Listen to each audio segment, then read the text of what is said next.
ஜெயித்தவர்கள் அவங்களுடைய வரலாறானது பைபிள் முழுக்க இருக்குது. யார் யாரெல்லாம் ஜெயிச்சாங்க, எப்படியெல்லாம் ஜெயிச்சாங்க, என்னென்ன பிரச்சனை ஜெயிச்சாங்க, அந்த பிரச்சனை எப்படி அவங்களுக்கு எதிராக இருந்துச்சு, எப்படி அவங்களை அழிக்கிற மாதிரி இருந்துச்சு, எப்படி அந்த பிரச்சனையில் வெளில வந்தாங்க என்கிற வரலாறானது இந்த பைபிளில் முழுவதுமாக எழுதியிருக்கிறது. இந்த வரலாறை பார்க்க வேண்டும் என்று சொல்லி பார்த்தோம். பிறகு என்ன பார்த்தோம் அப்படின்னா, இந்த சோதனை வரும்பொழுது, பாடுகள், உபத்திரவம், குழப்பம் வரும்பொழுது என்ன செய்வதென்று தெரியாத ஒரு சூழ்நிலை வரும்பொழுது சில பேர் என்ன செய்கிறாங்கன்னா, முடிவெடுக்கிறதுக்கு முன்னாடியே பயப்பட ஆரம்பிக்கிறாங்க, தடுமாறுறாங்க, நடுங்குறாங்க, பதறுகிறார்கள். ஏன் பயப்படுறாங்க அப்படின்னா அவங்களுக்கு என்ன இல்லை அப்படின்னா, தேவனை பற்றிய நல்ல அறிவினால் இருதயத்தை நிரப்பாமல் தேவனை பற்றிய தவறான அறிவினால் நிரப்பப்பட்டிருக்கிறார்கள். ஒரு பக்கம் பார்த்தோம், தேவனை பற்றிய தவறான அறிவு, தேவனை பற்றி நல்ல அறிவு அப்படின்னு என்ன, நல்ல அறிவுனா என்ன, தவறான அறிவுனா என்ன அப்படின்னா, கர்த்தரை நல்லவராய் பார்ப்பது, வல்லவராய் பார்ப்பது, அதிசயமானவராய் பார்ப்பது, அற்புதங்களை செய்கிறவராய் பார்ப்பது, இது நல்ல அறிவு. பாருங்க, சுகமாக்குகிறவராய் பார்ப்பது, இது நல்ல அறிவு. வியாதி கொடுக்கிறவராய் பார்ப்பது, அழிக்கிறவராய் பார்ப்பது, கொல்லுகிறவராய் பார்ப்பது தவறான அறிவு. இந்த ரெண்டு அறிவுக்கும் வித்தியாசத்தை நீங்கள் நன்றாய் புரிந்து கொள்ளணும். கர்த்தருடைய மெஜாரிட்டி குணம் எது அப்படின்னு கேட்டால், he is good, he is love, God is love. Amen. God is good, அதுதான் அவருடைய நல்ல அறிவு. தேவன் எப்படிப்பட்டவர்? பிதாவை யாருமே அருகிலிருந்து பார்க்கல, இயேசு கிறிஸ்து மாத்திரம் பிதாவினுடைய மடியிலிருந்து பிதாவை தரிசித்தவர், தேவனுடைய குணத்தை பார்த்தவர். அவர் சொல்றாரு, கடவுள் அன்பாயிருக்கிறார். இந்த உலகத்தில் இருக்க எல்லா தகப்பனை விட, நல்ல தகப்பன் என்று சொல்லப்படுகிற 1000 தகப்பனை விட அதிக அன்புள்ளவர் நம்முடைய பிதாவாகிய தேவன். ஆமேன்னு சொல்லலாமா? இந்த உலகத்தில் இருக்க எல்லா தகப்பன்மாருமே ஒரு விதத்தில் பொல்லாதவர்கள் தான். ஆனால் நம்முடைய தகப்பனாய் இயேசு கிறிஸ்து பிதாவாகிய தேவன், அவர் எப்படிப்பட்டவர்னா மிகவும் நல்லவர். எல்லாம் சொல்லுங்க, மிகவும். அப்போ தேவனை பற்றிய தவறான அறிவும் சில பேருக்கு உண்டாகிறது, சில பேருக்கு தேவனை பற்றிய நல்ல அறிவும் உண்டாகிறது. இந்த நல்ல அறிவுக்கு பின்னாடி என்ன இருக்குது, தவறான அறிவுக்கு பின்னாடி என்ன இருக்குது என்பதெல்லாம் பார்க்கணும். பாருங்க, எப்படி தவறான அறிவு எப்படி உண்டாகிறது. இந்த தவறான அறிவை கொடுக்கிறது யாரு? முதல்ல கடவுளை தவறானவராக நமக்கு காண்பிச்சு கொடுக்கிறது யாரு? எப்படி தவறா காண்பிச்சு கொடுக்குறாங்க? யார் கொடுக்குறா? பார், நல்லவராகவும் காண்பித்து கொடுக்கிற ஒருத்தருங்க இருக்கிறார். ஆமேன்னு சொல்லலாமா? அப்போ ஏன் அவங்க பயப்படுறாங்க, ஏன் கலங்குறாங்க, ஏன் குழப்பம் அடைகிறாங்க, ஏன் தப்பான முடிவு எடுத்துடுறாங்க? சில பேர் துன்மார்க்கருடைய பாதையில் போயிடுறாங்களே, காரணம் என்ன அப்படின்னா, முதல்ல அவங்களுக்கு தேவனை பற்றிய அறிவு இல்லை, கர்த்தர் நல்லவராக பார்க்கல.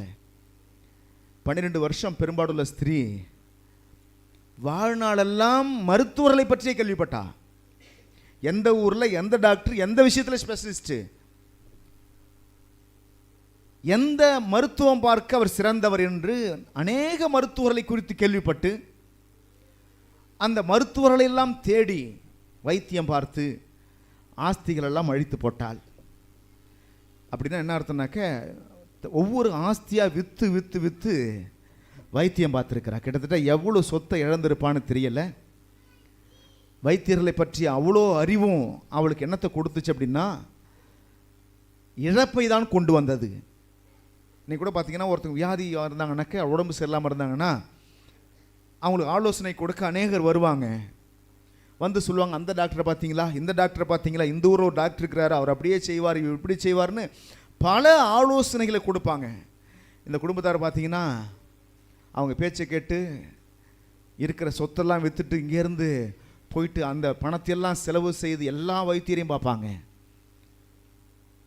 பாருங்க, சில பேருக்கு வெற்றியாய் முடியும், சில பேருக்கு தோல்வியாய் முடிந்து விடுகிறது. வைத்தியம் பார்த்து சுகமாகிறவங்க இருக்கிறாங்க, வைத்தியம் பார்த்து பணத்தையும் இழந்து ஜீவனையும் இழக்கிறவங்க இருக்கிறாங்க. எல்லாருக்கும் மருத்துவம் கை கொடுப்பது கிடையாது. ஆனால் இயேசு கிறிஸ்து யாரையும் கைவிட்டதாய் கிடையாது. அப்போ இந்த 12 வருடம் பெரும்பாடுள்ள ஸ்திரீ அநேக வைத்தியர்களால் மிகவும் வருத்தப்பட்டாள் அப்படின்னு இருக்குது. மிகவும் வருத்தப்பட்டாள். தன்னுடைய ஆஸ்தியெல்லாம் விற்று வருத்தப்பட்டாள். அவளுக்கு ஒரு அறிவு இருந்துச்சு. வந்தவங்க போனவங்களாம் ஆலோசனை கொடுத்தாங்க, இந்த டாக்டரை பாரு, இந்த ஆஸ்பத்திரிக்கு போன்னு சொன்னாங்க. கடைசியாக ஒரு நபர் வந்து ஒரு அறிவிப்பு கொடுத்தார். இயேசுன்னு ஒருத்தர் வராரு, அவர் நல்லவர், அவர் சுகமளிக்கிறவர், எத்தனை வருட வியாதியாக இருந்தாலும் சுகம் தருவார்னு ஒரு நல்ல அறிவை வந்து ஒருத்தவன் கொடுத்தான் பாருங்க. இந்த அறிவு அடைஞ்ச உடனே அந்த 12 வருஷம் பெரும்பாடுள்ள ஸ்திரீ ஒரு முடிவு பண்ணுறா, எப்படியாவது இந்த கூட்டத்தின் மத்தியில் நான் உள்ள நுழைந்து இயேசுவை நான் தொடுவேனானால் இயேசு என்னை சுகமாக்குவார் என்று அவள் நம்பி அந்த கூட்டத்தின் நடுவில் அவள் பிரயாசப்பட்டு தன்னுடைய வேதனையோடு கூட வந்து தொட்டாள் என்று சொல்லி பார்க்கிறோம். ஆமேன். இப்போ நல்லா கவனிங்க. இப்போ அங்கே ஒரு பக்கம் அறிவு இருந்துச்சு, கடவுளை பற்றி நல்ல அறிவு அவளுக்கு இருந்துச்சு. இன்னைக்கு அநேகருக்கு என்ன மாதிரி அறிவு இருக்குதுன்னா, கர்த்தர் என்னை சுகமாக்கணும்னா என்கிட்ட நிறைய குறை இருக்குதே அப்படின்னு நினைக்கிறாங்க. நிறைய பாவம் செஞ்சுருக்கிறேன்னு என்னை எப்படி கர்த்தர் சுகமாக்க முடியும், நிறைய அக்கிரமம் பண்ணியிருக்கிறேன்னு என்னை எப்படி கர்த்தர் ஆசீர்வதிக்கப்பட முடியும், என் வாழ்க்கையை எப்படி கர்த்தர் மாற்ற முடியும். ஏன்னா நான் வந்து இன்னைக்கு வாழுற வாழ்க்கை, இன்னைக்கு இருக்கிற அந்த கஷ்டமான சூழ்நிலை, இதுக்கெல்லாம் காரணம் யாருன்னா நான் செய்த பாவம் தான் அப்படின்னு நினைக்கிறாங்க. இன்னும் சில பேர் இன்னும் கொஞ்சம் கூடுதலாக போயிட்டு நினைக்கிறாங்கன்னா, கர்த்தர் தான் என்ன இந்த வியாதியில் வச்சிருக்கிறாரு, கர்த்தர் தான் என்ன அந்த கஷ்டத்தை கொடுக்குறாரு அப்படி சொல்லிட்டு இருக்கிறாங்க. கர்த்தருடைய நாமத்தை வீணிலே வழங்காதிருப்பாயாகன்னு வசனம் இருக்குது. அப்படின்னு அர்த்தம் என்னன்னாக்க, இது வந்து கர்த்தர் செய்யாத ஒரு காரியத்தை கர்த்தர் செய்தார்னு சொன்னால் அது வீணில் வழங்குறது தான். ஆமேன்னு சொல்லலாமா? எல்லா சுகத்துக்கும் கர்த்தர் காரணமாக இருக்கிறாரு, ஆசீர்வாதங்களுக்கு கர்த்தர் காரணமாக இருக்கிறாரு, வியாதிக்கும் கஷ்டத்துக்கும் கர்த்தர் காரணமே கிடையாது. எத்தனை பேர் ஆமேன்னு நினைக்கிறீங்க? முதல்ல இந்த தெளிவுக்குள்ளே நீங்கள் வரணும். எந்த வியாதிக்கும் கர்த்தர் காரணம் கிடையாது. விசுவாசிக்கிறீங்களா? சுகமாக்குவதற்கு கர்த்தர் காரணமாக இருக்கிறார். இப்போ நிறைய மக்கள் பார்த்தீங்கன்னா தப்பான ஸ்டேட்மெண்ட் சொல்லுவாங்க. கர்த்தர் ஏன் தான் இந்த கஷ்டத்தை கொடுக்குறாரோ தெரியல, ஏன் தான் என்ன கஷ்டப்படுத்துறாரோ தெரியல, ஏன் தான் என்ன சோதிக்கிறாரோ தெரியல அப்படிம்பாங்க. நான் கேட்குறேன், உங்களை சோதிச்சு அவருக்கு என்ன லாபம் உண்டு? நீங்கள் கஷ்டப்படுவதனால அவருக்கு என்ன லாபம்? அப்போ உங்களை கஷ்டப்படுத்துவதனால அவருக்கு எந்த லாபமும் இல்லை என்று சொன்னால் உங்களை ஏன் அவர் கஷ்டப்படுத்த வேண்டும்? ஆமேன். இப்போ நல்லா கவனிங்க. வேதவசனம் சொல்கிறது, நீங்கள் மீனை கேட்டால் அவர் பாம்பை கொடுக்காத தகப்பனவர், நீங்கள் அப்பத்தை கேட்டால் கல்லை கொடுக்காத தேவனவர். அப்படின்னு என்ன அர்த்தம்? நீங்கள் அப்பத்தை கேட்டால் அப்பத்தை விட சிறந்ததை கொடுப்பார். ஒன்று அப்பத்தை கொடுப்பார், அல்லது அப்பத்தை விட சிறந்ததை கொடுப்பார். ஆமேன்னு சொல்லலாமா? இன்னைக்கு உங்ககிட்ட உங்களுக்கு கர்த்தர் கொடுத்திருப்பதெல்லாம் ஒருவேளை உங்களுக்கு பிடிக்காத காரியமாக கூட இருக்கலாம், ஆனால் சிறந்ததை தான் கர்த்தர் கொடுத்திருக்கிறார். கைகளை கர்த்தரை ஸ்தோத்திரம் பண்ணு. இன்னைக்கு உன் வாழ்க்கையில் அநேக நன்மையை செய்திருக்கிறாரு. அது ஒரு வேளை உங்களுக்கு பிடிக்காத காரியமாக இருக்கலாம். ஆண்டவரே நான் இது விரும்பலையே, எனக்கு நீ கொடுத்துருக்கீங்கன்னு நினைக்கலாம். ஆனால் நான் சொல்கிறேன், இது உங்களுக்கு தேவை என்று சிறந்ததை கொடுத்திருக்கிறார். ஆனால் எதை கொடுக்கல தெரியுமா? நீ உன்னை கேட்டு அதை விட இழிவான உன்னை கர்த்தர் உனக்கு கொடுக்கல, அற்பமான உன்னை கர்த்தர் கொடுக்கல. எத்தனை பேர் விசுவாசிக்கிறீங்க? நீ அப்பம் கேட்ட, கர்த்தர் உனக்கு கல்லை கொடுக்கல. கல்லை கொடுத்து மேட்ச் பண்ணிக்கப்பா, இதுவும் அப்பம் போல தான் இருக்குது, கடிச்சு சாப்பிடுன்னு சொல்லலை. அப்பத்தை கேட்டால் அதை விட மேன்மையானதை கொடுக்கிறவர். ஆமேன். அப்போ கடவுளுடைய அந்த நல்ல அறிவு எப்படி வருது ஒரு மனுஷனுக்கு அப்படின்னா, இந்த நல்ல அறிவு தேவனால் கொடுக்கப்படுகிறது. பரிசுத்த ஆவியானவர் நல்ல அறிவை நமக்கு போதிக்கிறார். எல்லாம் சொல்லுங்க, அந்த யார் போதிக்கிறார் சொல்லுங்க? பரிசுத்த ஆவியானவர் தேவனை பற்றிய நல்ல விஷயங்களை கற்றுக் கொடுக்கிறார். அதனால தான் ஒரு மனுஷன் ஞானஸ்நானம் பெற்ற பிறகு பரிசுத்தாவின் அபிஷேகத்தை பெற்று பரிசுத்த ஆவியானவரால் நடத்தப்படுகிற மனுஷனாக இருக்கணும். பரிசுத்த ஆவியானவர் எப்படி பேசுவார் அப்படின்னா, என்னுடைய ஆவியிலிருந்து பேசுகிறார். சில சமயத்தில் வேதத்தை படிக்கும்பொழுது வேத வசனத்திலிருந்து பேசுகிறார். ஆமென். சில பேருக்கு சொப்பனத்தின் மூலமாய் பேசுகிறார், சில பேருக்கு தரிசனத்தின் மூலமாய் பேசுகிறார், சில பேருக்கு தீர்க்கதரிசியின் மூலமாய் பேசுகிறார்.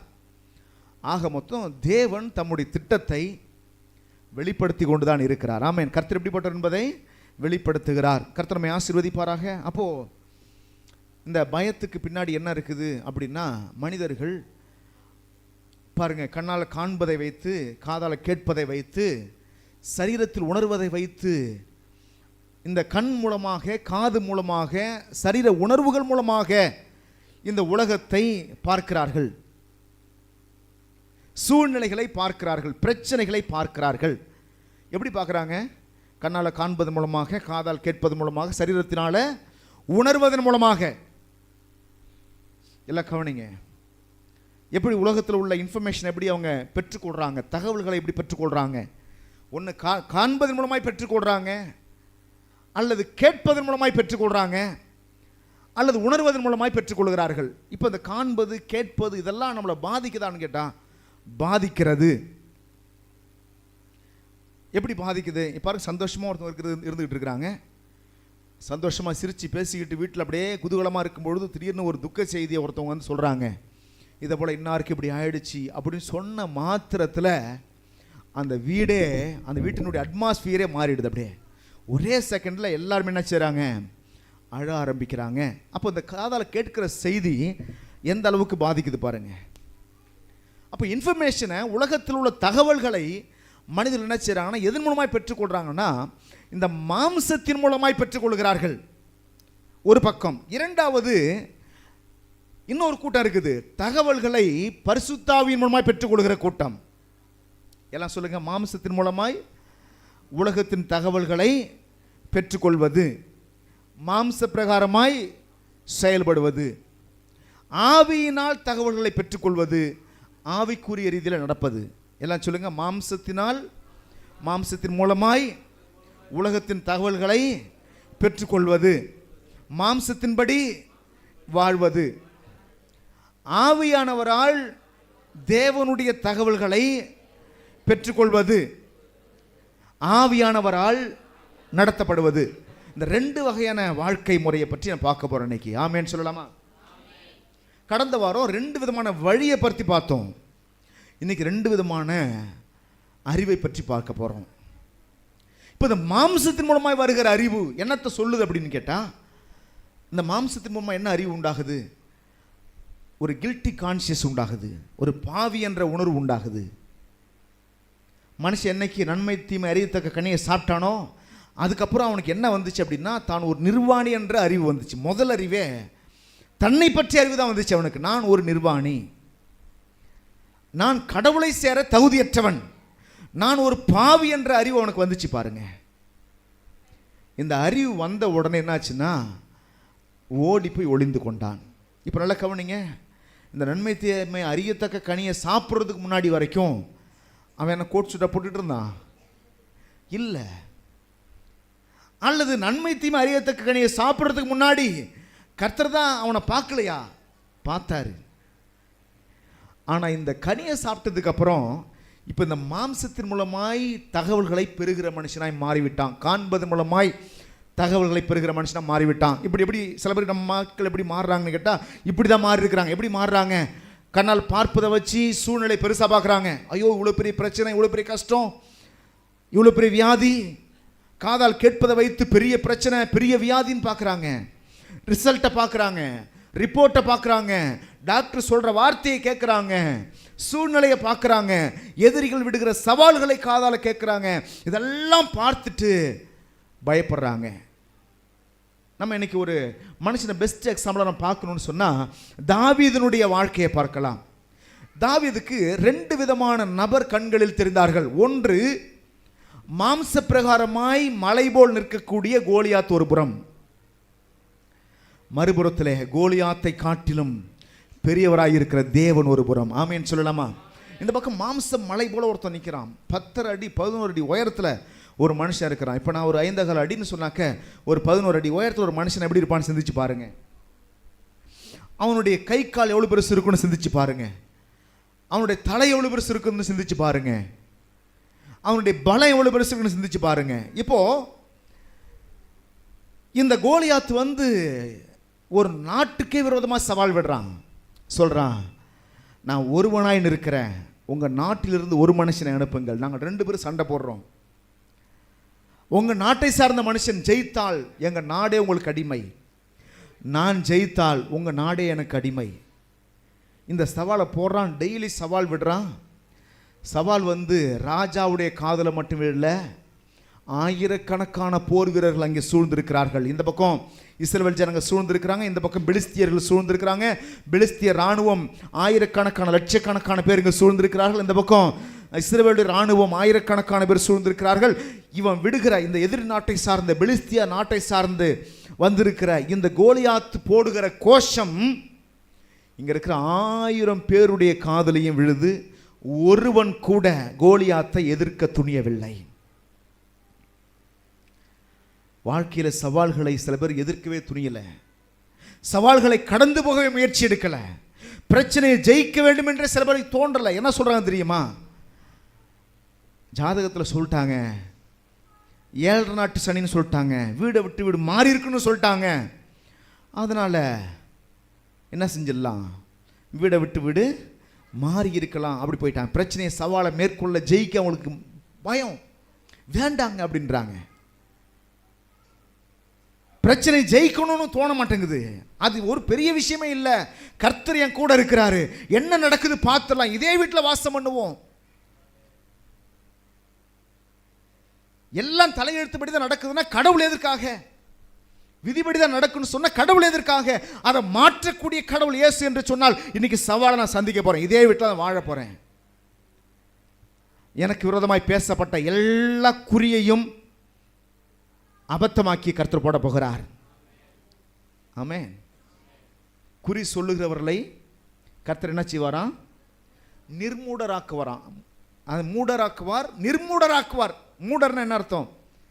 குறி சொன்னவனை பூரா முட்டாளாக்கிடுவார் கர்த்தர். அப்படின்னா அவன் சொன்னது எதுவுமே நடக்காது. இப்போ நிர்மூடராக்குவதுன்னா முற்றிலுமா ஒன்றுலமாக்கிறான்றாரு, முற்றிலுமா அவனை அடிமுட்டாளாக்கிடுவன்றாரு, அவன் சொன்ன வார்த்தை ஒன்றுமே நடக்காதுன்றாரு. குறி சொல்ற அத்தனை பேரையும் கர்த்தர் அப்படி ஆக்குவார். கட்டுக்கதைக்காரரின் குறிகளை அபத்தமாக்கின்றாரு. என்ன கதைக்காரங்க சொல்லுங்க? கட்டுக்கதைக்காரருடைய குறிகளை. நீங்கள்லாம் ஜாதகம் பார்க்க போனாலும் அவர் என்ன அப்படியே உண்மையை சொல்றாரு, அறிகுறி தான் சொல்றாரு. என்ன சொல்றாரு? அறிகுறி, குறி தான் சொல்றாரு. நிறைய நம்ம மக்கள் அநேகர் போய் குறி கேட்டுட்டு இருப்பாங்க. என்ன நடக்கும்னு சொல்லுங்க, எப்படி இருக்குன்னு சொல்லி, வீடை கட்டலாமா சொல்லுங்க, அப்படி சொல்லுங்க, இப்படி சொல்லுங்க. அவன் ஏதாவது மனசில் பட்டதெல்லாம் சொல்லி விடுவான்.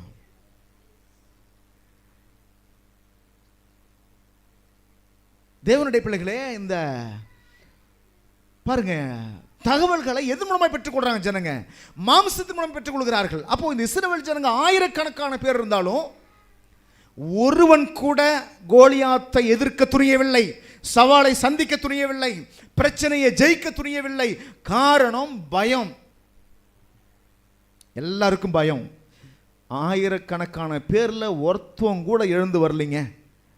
யுத்தத்தை பலமுறை பார்த்தவர்களில் ஒருவன் கூட எழுந்து வரவில்லை. பல தடவைகள் யுத்தம் பண்ணினவர்களில் ஒருவன் கூட எழுந்து வரவில்லை. யுத்தத்தையே ஒரு நாள் கூட செய்யாத வெறும் ஆடுகளை மாத்திரம் மேய்த்த தாவீது யுத்த காலத்தில் இறங்கி சொன்னான், நான் இந்த கோலியாத்தை ஜெயிக்க போகிறேன். கைகளை தட்டி சொல்லு, ஹல்லேலூயா. நல்ல கவனிங்க, இத்தனை ஆயிரக்கணக்கான பேர் யுத்தத்தை பார்த்தவன் இருக்கும் பொழுது அத்தனை பேரும் பயப்படுறான். தாவீதுக்கு பயம் இல்லை, தாவீதுக்குள்ள பயம் இல்லை. நீங்க எப்படிப்பட்ட எந்த இடத்துல எந்த நபரா நீங்க இருக்கணும்னு சொன்னா 1000 பேரில் ஒருவனாய் நீங்க இருக்கக்கூடாது. 1000 பேருக்கும் அப்பாற்பட்டவனாய் ஒருவனாய் இருக்க வேண்டும். ஆமேன். 10ல் 11 இருக்கக்கூடாது.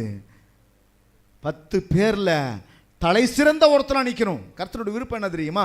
நீங்க சவாலை ஜெயிக்கணும், சவாலை சந்திக்க ஆயத்தமா இருக்கணும். குழப்பமான சூழ்நிலை வழியாக கடந்து போகும்பொழுது, பிரச்சனை வழியாக கடந்து போகும்பொழுது பயந்து விடக்கூடாது. தைரியமாய் களத்துல இறங்குங்க. கர்த்தரும் கூட இருக்கிறார்னு விசுவாசமா இறங்குங்க. இந்த ஆயிரக்கணக்கான பேருக்கு பயம் இருந்துச்சு, தாவீதுக்குள்ள பயமே இல்லை. ஆயிரக்கணக்கான பேருக்கு பயம் இருந்ததற்கு காரணம் என்ன அப்படின்னா, அவங்க எதை பார்த்தாங்க? மாம்ச மலையை பார்த்தார்கள். எதை பார்த்தாங்க? மலை போல ஒருத்தன் வந்து நிற்கிறான் பாருங்க, கோலியாத்து, வாட்ட சாட்டமா. அவனை பற்றி வசனம் எப்படி சொல்லுது தெரியுமா? எடுத்துக்கொண்டு வாசிக்கலாம்னு நினைக்கிறேன். எல்லாரும் எடுத்துக்கொள்ளுங்க. 2 ராஜாக்கள் புஸ்தகத்தில் வருதா? 17வது அதிகாரமா? 1 சாமுவேல் 17 அதிகாரம்.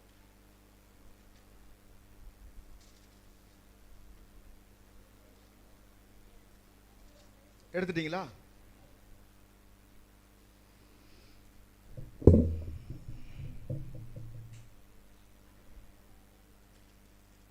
பதினேழாவது அதிகாரத்தில் எல்லாரும் திருப்பிக் கொள்ளுங்க. பாருங்க, அந்த சம்பவம் தான், அந்த சண்டை தான் அந்த வேதம், அந்த அதிகாரம் முழுவதுமே எழுதியிருக்குது. 26வது வசனத்தை படிங்க. அப்பொழுது தாவீது சண்டையிலே தன்னண்டையிலே நிற்கிறவர்களை பார்த்து, இந்த பெலிஸ்தனை கொன்று இஸ்ரவேலுக்கு நேரிட்ட நிந்தை நீக்குகிறவனுக்கு என்ன செய்யப்படும்? ஜீவனுள்ள தேவனுடைய சேனைகளை நிந்திக்கிறதுக்கு விருத்த சேதனம் இல்லாத இந்த பெலிஸ்தன் எம்மாத்திரம், விருத்த சேதனம் இல்லாத இந்த பெலிஸ்தன் எம்மாத்திரம் என்றான். எப்படி சொல்றான் பாருங்க, இவன் எம்மாத்திரங்க. எல்லாம் சொல்லுங்களேன், இவன்லாம் எப்படி பார்க்குறான் பிரச்சனையை பார்த்தீங்களா? எப்படி பார்க்குறான் இவன்லாம்? எல்லாம் சொல்லுங்க, இப்படி சொல்லலாமா? இந்த கடன் பிரச்சனை எம்மாத்திரம், இந்த வியாதி எல்லாம் சொல்லுங்களேன் எம்மாத்திரம், ஒன்றுமே இல்லை. என்னை மிரட்டுகிற தேவனுடைய பிள்ளையாக இருக்கிற என்னை மிரட்டுகிற இந்த வியாதி எம்மாத்திரம். வாயை திறந்து சொல்லுங்களேன், தேவனுடைய பிள்ளையாக இருக்கிற என்னை மிரட்டுகிற இந்த வியாதி எம்மாத்திரம். தேவனுடைய பிள்ளையா இருக்கிற என்னை மிரட்டுகிற இந்த கடன் ஏமாத்திரம். தேவனுடைய பிள்ளையா இருக்கிற என்னை மிரட்டுகிற அந்த எதிரிகள் ஏமாத்திரம், மனிதர்கள் ஏமாத்திரம், சூழ்நிலைகள் ஏமாத்திரம், கடல் ஏமாத்திரம், காற்று ஏமாத்திரம். அப்படிதான் பார்க்கணும் பிரச்சனையை. ஏமாத்திரம் ஒண்ணுமே இல்லைன்னு பார்க்கணும். முதல்ல பிரச்சனையை பார்க்கும்பொழுதே ஐயோ எவ்வளவு பெருசு நிற்கிறான் பாரு, வாட்ட சட்டமான இருக்கிறான் பாரு, பெரிய வியாதி பாரு, பெரிய தேவை பாரு, பெரிய கடன் பிரச்சனை பாரு. இப்படிலாம் பார்க்கறதுனால தான் பயம் விட்டு போகலை. வாழ்க்கையில் ஜெயிக்காம அந்த அந்த பிரச்சனையோடே காலமெல்லாம் கழிச்சுட்டு இருக்கிறீங்க, பிரச்சனையோடே வாழ்ந்து கொண்டிருக்கிறீங்க, பிரச்சனை ஜெயிக்க முடியாமல் இருக்கிறீங்க. காரணம் நீங்கள் எதை தான் பார்த்துக்கிட்டு இருக்கிறீங்க? பிரச்சனை எவ்வளவு பெரியது என்று பார்த்து கொண்டிருக்கிறீங்க. எப்படி சொல்லலை நீங்கள் அப்படின்னா, இதெல்லாம் ஏமாத்துறங்க, என் தேவனுக்கு முன்பதாக இதெல்லாம் ஏமாத்துறோம். வாயை திறந்து சொல்லுங்க, தேவனுக்கு முன்பதாக இந்த பிரச்சனையெல்லாம் ஏமாத்திரம். முதல்ல அவன் பார்க்குற பார்வை என்ன தெரியுமா? அவன் எவ்வளோ பெரிய கோலியாத்தாக இருந்தாலும், எவ்வளோ பெரிய யுத்த வீரனாக இருந்தாலும், அந்த பெலிஸ்தனை பற்றி வசனம் என்ன சொல்லுதுனாக்க, அவன் எப்படிப்பட்ட மனுஷன் அப்படின்னா, 4வது வசனத்தை படிக்கிறோம் பாருங்க. 17 அதிகாரத்தில் 1 சாமுவேல் 17 அதிகாரம் 4வது வசனத்தில் படிக்கிறோம். எப்படிப்பட்ட மனுஷனாக இருந்திருக்கிறான்னு சொன்னால், காத்தூரானாகிய கோலியாத் என்னும் பேருள்ள ஒரு வீரன் பெலிஸ்தரின் பாளையத்திலிருந்து புறப்பட்டு வந்து நடுவே நிற்பான். அவன் உயரம் 6 முழம் 1 ஜானா. 6 முழம், 6 முழம்னா 1 முழம்னா 1.5 அடி. 6 முழம்னா எத்தனை அடி? 6 1 6 6 3 9 அடி. அப்புறம் ஒரு ஜானு, கிட்டத்தட்ட 10 அடி உயரத்தில் ஒருத்தன் நிற்கிறான். எப்படி இருந்திருப்பான்னு பாருங்க.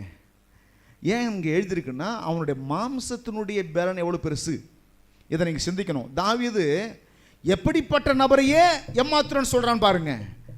எப்படிப்பட்ட நபரையே அவன் எப்படி சொல்கிறான்? தாவீது எப்படி சொல்கிறான்? இவன் அப்போ தாவீதை பாட்ட சட்டமாக இருந்தானா? தாவீது குள்ளமாக இருந்திருக்கிறான். ஒரு சாதாரண ஆர்டினரி மேன், நம்மளை போல ஒரு சாதாரண மனுஷன், குள்ளமாக இருந்திருக்கிறான். சிவந்த மேனி உள்ளவனு வசனம் சொல்லுது. அதாவது மேனி எப்பொழுது ஸ்ட்ராங்காக மாறும்னா, சிவந்த மேனி ஏன் தாவீதை பற்றி சொல்லியிருக்குனாக்க, அதாவது இவன் வேலையெல்லாம் செய்து உடம்பு பலமாக வச்சிருக்கிற மனுஷன் கிடையாது, திடகாத்திரமாக வச்சிருக்க மனுஷன் கிடையாது. கஷ்டப்படாத வேலையை செய்தவன். ஆடு மேய்க்கிற வேலை, ஜாலியாக ஒரு தடி எடுத்துகிட்டு போக வேண்டியது, தகப்பனுடைய ஆடுகளை பார்த்து கொள்ள வேண்டியது, மரத்து நிழலில் உட்காந்து கர்த்தரை உயர்த்தி பாட்டு பாட வேண்டியது, ஆராதிக்க வேண்டியது, ஜெபிக்க வேண்டியது, இதுதான் அவனுடைய வேலை. அவன் எதை வளர்க்கலன்னு கேட்டால், இந்த மாம்சத்தை திரகாத்திரம் வளர்க்கல. எதை வளர்த்துருக்கிறான்? தேவனை பற்றி நல்ல அறிவினால மனசை வளர்த்துருக்கிறான். ஆமென். ஆவியில் பலமாக இருக்கிறான். ஆனால் மாம்ச ரீதியாக பார்த்தா தாவீது பலவீனமானவன், பலம் இல்லாதவன். ஆனால் கோலியாத்தை பற்றி என்ன சொல்லுதுன்னா, அவனுடைய உயரத்தை பாருங்க. அவன் எவ்வளோ பெரிய உயரமான மனுஷன், எவ்வளோ உயரமான மனுஷன் அப்படின்னா, அவன் வசனம் சொல்லுகிறது அவன் எவ்வளோ பெரிய உயரமான மனுஷன். படிங்க, பாருங்க, படிக்கலாமா? பாலித்தர் புறப்பட்டு வந்து நடுவே நிற்பான். அவன் உயரமும் 6 முழமும் 1 ஜானுமாய் இருந்துச்சு. அவன் தலையின் மேல் வெண்கல சீராவை போட்டிருந்தான். தலையில் என்ன இருந்துச்சு? நல்ல ஒரு அம்பு துளைக்காத ஒரு தலைச்சீரா, கத்தி துளைக்காத ஒரு தலையில் ஒரு தலைக்கவசத்தை போட்டிருக்கிறான். வெண்கல சீராவை தலையில் போட்டிருந்தான். நல்ல ஒரு போர்க்கவசத்தை தரிச்சிருக்கிறான். உடம்பெல்லாம் எந்த ஈட்டியும் பட்டயம் நுழைய முடியாத ஒரு போர்க்கவசத்தை தரிச்சிருந்தான். அந்த கவசத்தின் நிறை 5000 சேக்கலான வெண்கலமாக இருந்துச்சு. எல்லாம் வெண்கலம். தலையில் போட்ட தலைச்சீரா வெண்கலம், போர்க்கவசம் வெண்கலம், இரும்பு கூட கிடையாது, நல்ல ஸ்ட்ராங்கான உலோகத்தால் செய்திருக்கிறாங்க. அதனால தான் பூட்டிலேயே சிறந்த பூட்டு எந்த பூட்டுன்னு கேட்டால், எந்த பூட்டு சிறந்த பூட்டு? எதனால் செய்ய பூட்டு? நல்ல பூட்டு, வெண்கல பூட்டு. என்ன பூட்டு? அப்படி தானே? எந்த பூட்டு விலை அதிகம்? வெண்கல பூட்டு தான் விலை அதிகம். இரும்பு பூட்டு வாங்க விலை கம்மியாக இருக்கும், சில்வர் பூட்டு வாங்க விலை கம்மியாக இருக்கும். ஆனால் வெண்கல பூட்டு வாங்கி பாருங்க விலை அதிகம். ஏன்னா அது மக்காது, துருப்பிடிக்காது, நீண்ட நாட்களாக இருக்கும், யாரும் எளிதாக உடைக்கலாம் முடியாது, அவ்வளோ ஸ்ட்ராங்காக இருக்கும். அதனால தான் அப்புறம் வெண்கலத்தினால தலைச்சீரா போட்டிருக்கான், வெண்கலத்தினால வஸ்திரத்தை போட்டிருக்கிறான். அப்புறம் என்ன செய்யறான்? ஒரு போர்க்கவசம் தரித்து கொண்டிருப்பான். அந்த கவசத்தின் நிறை 5000 சேக்கலான வெண்கலமாயிருக்கும். 5000 சேக்கலான வெண்கலம். கிட்டத்தட்ட அந்த வஸ்திரத்தினுடைய எடைய நீங்க யாரும் தூக்க விட முடியாது. அல்லேலூயா. வஸ்திரத்தை நீங்க தூக்கி கூட பார்க்க முடியாது. ஒரு 50 கிலோவுக்கு மேலே அப்படின்னு வச்சிங்களேன். 5000 சேக்கல்னா ஒரு 50 கிலோவுக்கு மேலே. 50 கிலோ ட்ரெஸ்ஸை நீங்கள் யாராவது தூக்க முடியுமா? தொட்டு தான் பார்க்கலாம், தூக்கலாம் முடியாது. அவ்வளோ வெயிட்டான ஒரு ட்ரெஸ்ஸை உடம்புல மாட்டியிருக்கிறான் பாருங்க, உடம்புல மாட்டியிருக்கிறான். அப்புறம் அவனுடைய அந்த கவசத்தின் 5000 சேக்கலான வெண்கலமாக இருந்தது. அவன் தன் கால்களில் வெண்கல கவசத்தையும், கால்கள் என்ன போட்டிருக்கான்? வெண்கல கவசத்தையும், தன் தோள்களின் மேல் வெண்கல கேடகத்தையும் தரித்திருப்பான். அவன் ஈட்டி தாங்கு, அந்த ஈட்டி இருக்கு பாருங்க, ஈட்டியை தாங்கக்கூடிய தாங்கு நெசவுக்காரரின் படைமரத்தின் கனதியும், அந்த ஈட்டி வைக்கிற அந்த இடம் இருக்குல்ல, அது அந்த படைமரத்தினுடைய கனதியும். ஈட்டியின் அழகு 600 சேக்கல் இரும்புமா இருந்துச்சு. நல்ல ஒரு இரும்பால செய்யப்பட்ட ஈட்டி. அந்த ஈட்டியை நம்மளால் 600 சேக்கல்னாக்க கண்டிச்சு யோசிச்சு பாருங்க, கிட்டத்தட்ட ஒரு 15-20 கிலோ இருக்குன்னு நினைக்கிறேன் நான். நல்லா வாட்ட சட்டமான ஒரு இரும்பு, நல்லா அப்படிப்பட்ட இரும்பால செய்யப்பட்ட ஒரு ஈட்டி. அவன் என்ன செய்யறான்? அதெல்லாம் எடுத்துக்கிட்டு வந்து நின்று இந்த இஸ்ரவேல் ஜனங்களை பார்த்து சவால் விடுறான். இந்த 1000 பேரும் பயந்ததற்கு காரணம் என்னன்னா, எதெல்லாம் பார்த்தாங்க, எதெல்லாம் பார்த்தாங்களோ அதெல்லாம் எழுதியிருக்குது. எதெல்லாம் பார்த்தாங்க? ஆளு உயரத்தை பார்த்தாங்க, அவன் உடுத்திருக்கிற உடையினுடைய எடையை பார்த்தாங்க, அது என்ன உலோகம்னு பார்த்தாங்க, தலையில போட்டிருக்கிற அந்த தலைச்சீரை என்ன உலோகம்னு பார்த்தாங்க, அது எவ்வளவு வெயிட்னு பார்த்தாங்க. ஆனா தாங்கூட இருக்கிற கர்த்தர் எவ்வளவு வெயிட்டானவர்னு பார்க்கவே இல்லை. அல்லேலூயா. நிறைய பேர் எதை எடை போட்டுக்கிட்டு இருக்கிறாங்கன்னா, வியாதி எவ்வளோ பெருசு எடை போட்டுக்கிட்டே இருக்கிறாங்க. அதையே சிந்திச்சுட்டு இருக்கிறாங்க. டாக்டர் இப்படி சொன்னாரே, டாக்டர் இப்படி சொன்னாரு, இந்த டாக்டர் சொல்லிட்டாரே, இவர் MBBS MD அப்புறம் MS அவரு சொல்லிட்டாரு,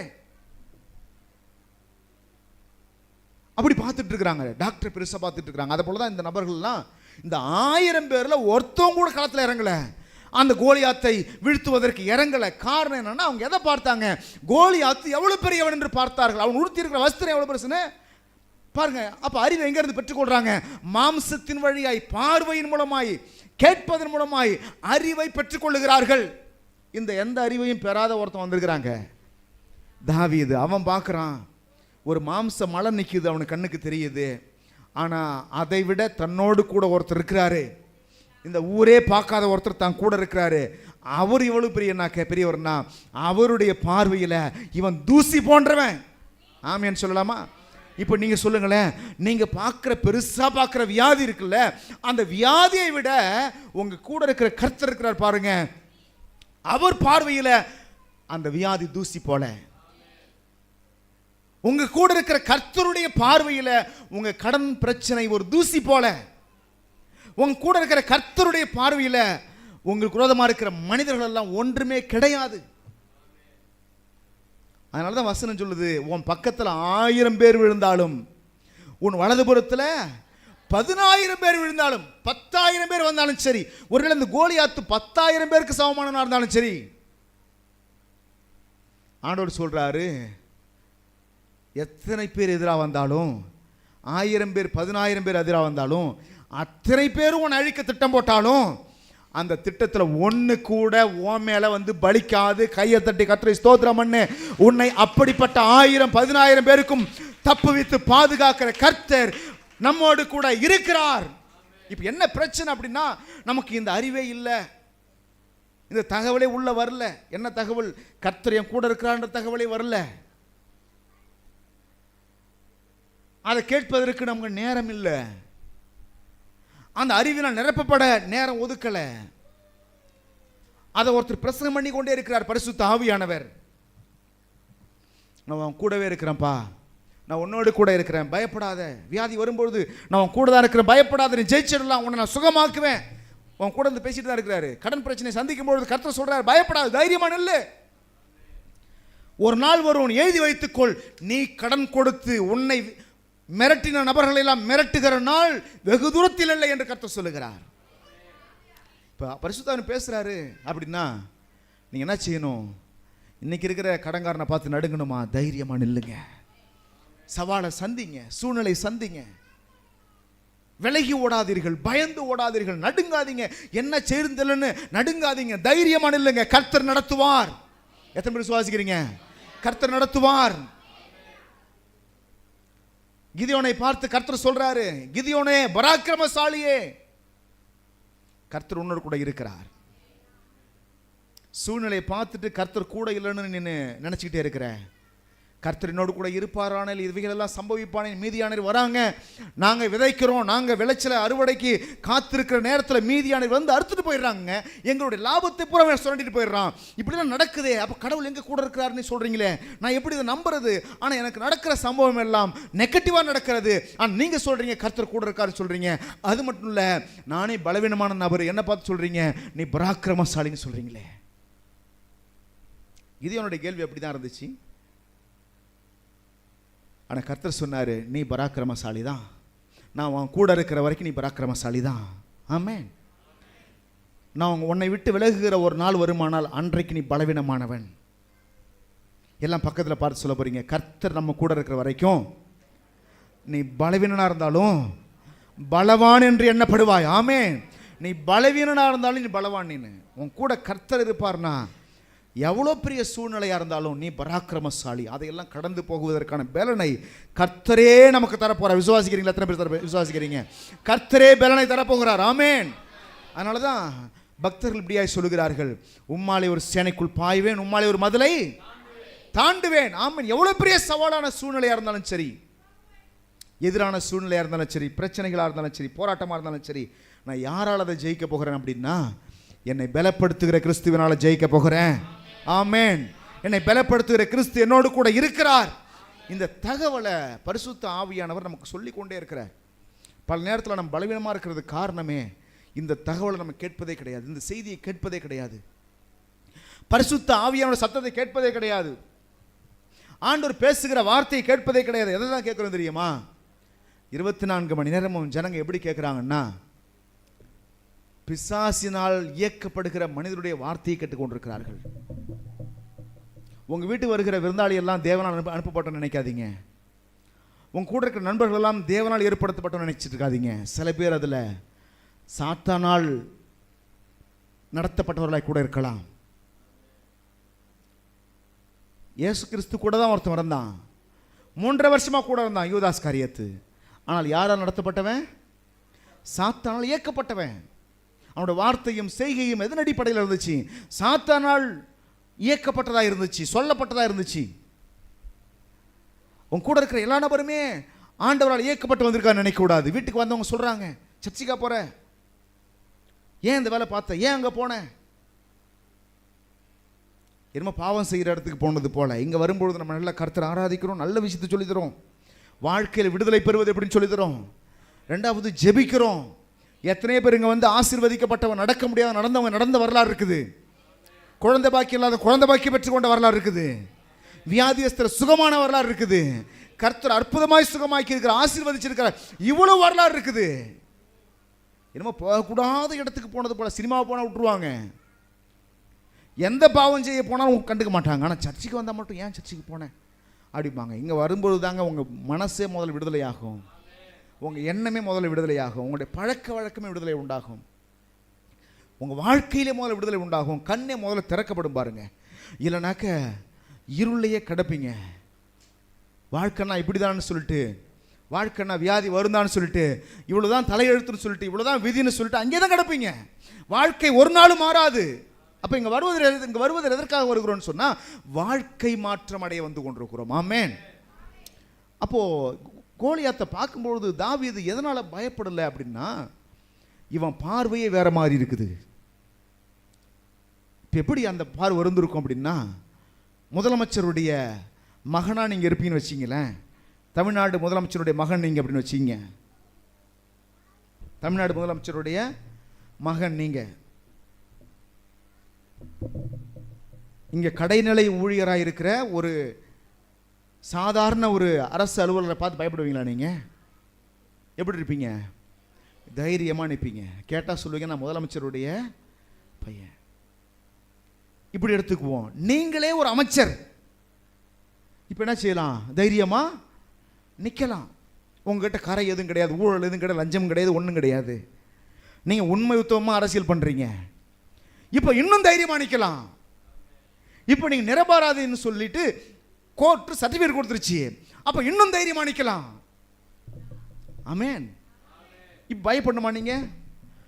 முதலமைச்சருடைய பையன், அமைச்சர், 3வது போஸ்டிங்கு, உங்கள்கிட்ட எந்த கரையும் கிடையாது, நீ ஊழல் வாங்காத ஒரு அரசியல்வாதி, சம்பாதிக்காத அரசியல்வாதி, அப்படி இருக்கிறீங்க. நீங்கள் எந்த கரையும் ஒன்றும் இல்லை, எந்த பயமும் ஒன்றும் இல்லை. இப்போ இன்னும் தைரியமாக நிற்கலாம் பாருங்க, சூழ்நிலை எதிர்கொள்ளலாம் பாருங்க. யாரை பார்த்து பயப்பட வேண்டிய அவசியமே இல்லை. இப்போ கர்த்தர் உங்களை அப்படி தான் வச்சிருக்கிறாரு. எப்படி இருக்கிறாரு வச்சிருக்கிறாருன்னா, நீங்கள் ஏதோ பக்தர்கள் கூட்டத்தில் 10ஓடு 11 நீங்கள் இல்லை, பிள்ளைகள் கூட்டத்தில் கர்த்தர் உன்னை என்னை வைத்திருக்கிறார். ஆமென். தாவீதுக்கு கூட இந்த அறிவு இருந்திருக்குமான்னு தெரியல, நான் தேவனுடைய பிள்ளை என்ற அறிவு இருந்திருக்குமான்னு தெரியல. ஆனால் கர்த்தர் உனக்கு எனக்கும் அந்த அறிவை கொடுத்திருக்கிறார், அந்த அதிகாரத்தை கொடுத்திருக்கிறார். எத்தனை விசுவாசிக்கிறேன்? நான் தேவனுடைய பிள்ளை. எல்லாம் சொல்ல, தேவனுடைய பிள்ளை. God has given the authority of sonship. குமாரத்துவத்துக்குரிய அதிகாரத்தை கர்த்தர் நம்முடைய கையில் கொடுத்திருக்கிறார். பிள்ளை என்ற அதிகாரத்தை கர்த்தர் கொடுத்திருக்கிறார். We are children of God. கர்த்தர் இந்த ஊர்ல ஏன் வச்சிருக்கிறார், இந்த உலகத்துல ஏன் வச்சிருக்கிறார் அப்படின்னா, பயந்து பயந்து வாழ்வதற்கில்ல, சூழ்நிலைகளை சாதாரணமாய் பார்க்கணும். எப்படி பார்க்கணும்னா, எங்க அப்பா பார்த்தா எப்படி பார்ப்பாரோ அப்படி நான் பார்க்கணும். எப்படி பார்க்கணும் சொல்லுங்க? எங்க அப்பா பார்த்தா எப்படி பார்ப்பாரோ தேவனை போல நம்முடைய பார்வை இருக்கணும். அடிமையை போல பார்க்கக்கூடாது. எங்க அப்பா எஜமான், இந்த பூமிக்கு அவர் எஜமானா இருக்கிறாரு, அந்த சராசரத்துக்கு எஜமானா இருக்கிறாரு. எங்க அப்பா நட்சத்திரங்களை கூட பெயர் சொல்லி அழைக்கிறார்னு வசனம் சொல்லுது. அவ்வளவு பெரிய ஆளா எங்க அப்பா இருக்கிறாரு. அவருடைய பிள்ளைனா இந்த ஒன்றும் பண்ண முடியாத வியாதியையும் வறுமையையும் கஷ்டத்தையும் பிசாசையும் இன்னைக்கு இருந்து நாளைக்கு செத்து போகிற மனுஷனையும் பார்த்து பயப்படணுமா என்று சொன்னால் பயப்பட வேண்டிய தேவையே இல்லை. கைகளை தட்டி சொல்லு, இவைகள் எல்லாவற்றை காட்டிலும் என் தகப்பன் பெரியவராக இருக்கிறார், என் ஆண்டவர் பெரியவராக இருக்கிறார், என்னோடு கூட இருக்கிறவர் பெரியவராக இருக்கிறார், என்னை அதிகாரப்படுத்தினவர் பெரியவராக இருக்கிறார். அந்த அப்பாயின்மெண்டே கர்த்தர் கொடுத்திருக்கிறார். நீ பிள்ளை என்ற அதிகாரம். இயேசுவை ஏற்றுக்கொண்ட அந்த நாளிலே உனக்கு கிடைச்ச ஆசீர்வாதம் என்ன அப்படின்னு சொன்னா, நீ தேவனுடைய பிள்ளையாய் இருக்கிறாய். தாவீதுக்கு அப்படிப்பட்ட அதிகாரம் கர்த்தர் கொடுத்தாரா என்னன்னு தெரியல. அவனை ராஜாவாக அபிஷேகம் பண்ணினார், அவ்வளவுதான். He appointed David as king, not as son. ஒரு மகனா கர்த்தர் அபிஷேகம் பண்ணல, ராஜாவா அபிஷேகம் பண்ணாரு. எல்லாம் சொல்லுங்க, மகனா அபிஷேகம் பண்ணல, ராஜாவா அபிஷேகம் பண்ணாரு. அபிஷேகம்னா என்ன? நிறைய பேர் ஒருத்தர் கேட்டார் பாருங்க, அபிஷேகம் என்ன பாஸ்ன்னு கேட்டார். அவர் வந்துட்டு ஆவியானவரை விசுவாசிக்காத ஒரு நபர் என்ன ஒரு குதர்க்கமான ஒரு கேள்வி கேட்டார். அபிஷேகம் என்றால் என்ன அப்படின்னு கேட்டார். நான் சொன்னேன், அபிஷேகம் ரெண்டு அர்த்தத்தை கொடுக்கலாம். ஒன்று appointment. God has appointed us to do something in this world. இந்த உலகத்தில் ஏதோ ஒன்று செய்வது கர்த்தர் நல்லா செஞ்சிருக்கார் அப்படின்னு நம்ம வந்து அப்பாயின்ட் பண்ணியிருக்கிறார், அதிகாரப்படுத்தி இருக்கிறார். தாவீது ராஜாவை அபிஷேகம் பண்ணினார், ராஜாவை அப்பாயின்ட் பண்ணார். இயேசு கிறிஸ்துவை ரட்சகனா அப்பாயின்ட் பண்ணாரு. உங்களை என்னையும் ராஜாக்களும் ஆசாரியமா அப்பாயின்ட் பண்ணியிருக்கிறார், அபிஷேகம் பண்ணியிருக்கிறாரு, ஏற்படுத்தி இருக்கிறாரு. அப்போ அபிஷேகம் இன்னொரு அர்த்தம் கேட்டீங்கன்னாக்க ஆவியினுடைய நிறைவு அப்படின்னு நான் சொன்னேன். அப்போ பழைய ஏற்பாட்டில் தாவீதை கர்த்தர் அபிஷேகம் பண்ணினார். எதற்காக அபிஷேகம் பண்ணார்னா, நாட்டை ஆள்வதற்கான ராஜாவாக அபிஷேகம் பண்ணார். வெறும் ராஜரீகமான அபிஷேகம் உடையவனே தைரியமாய் நிற்க முடியுமானால், பிள்ளை என்ற அதிகாரத்தையும் ராஜா என்ற அபிஷேகத்தையும் ஆசாரியனுடைய அபிஷேகத்தையும் பெற்றிருக்கிற 3 அபிஷேகத்தை, 3 அப்பாயின்மெண்டை ஒருமித்து பெற்றிருக்கிற நாம மிகவும் தைரியமா நிற்கலாம். எல்லாம் சொல்லுங்க, மிகவும் தைரியமா நிற்கலாம். எந்த சூழ்நிலையை பார்த்து நிற்கலாம். எவ்வளவு பெரிய பிரச்சனை இருந்தாலும் நீ தைரியமா சொல்லுங்க, கர்த்தர் என் கூட இருக்கிறீர் ஆண்டவரே, என் தேவையெல்லாம் சந்திப்பீர், என் குறைவையெல்லாம் நிறைவாக்குவீர், என் வியாதியை மாற்றுவீர், என் பிரச்சனைகளை நீக்குவீர், எனக்கு விரோதமாக இருக்கிற எல்லா சூழ்நிலைகளையும் எனக்கு சாதகமாக்கி கொடுப்பீர். தைரியமா சொல்லலாம். தாவீது மேல இருந்த ஒரே ஒரு அபிஷேகமே அவனை அவ்வளோ பெரிய தைரியத்துக்குள்ள கொண்டு போகுமானால், என் மேல இவ்வளோ பெரிய அபிஷேகம் இருக்குது, என்னை பிள்ளையா கர்த்தர் அப்பாயின்ட் பண்ணியிருக்கிறாரு, ராஜாக்களும் ஆசாரியர்களுமாய் கர்த்தர் ஏற்படுத்தி இருக்கிறார்.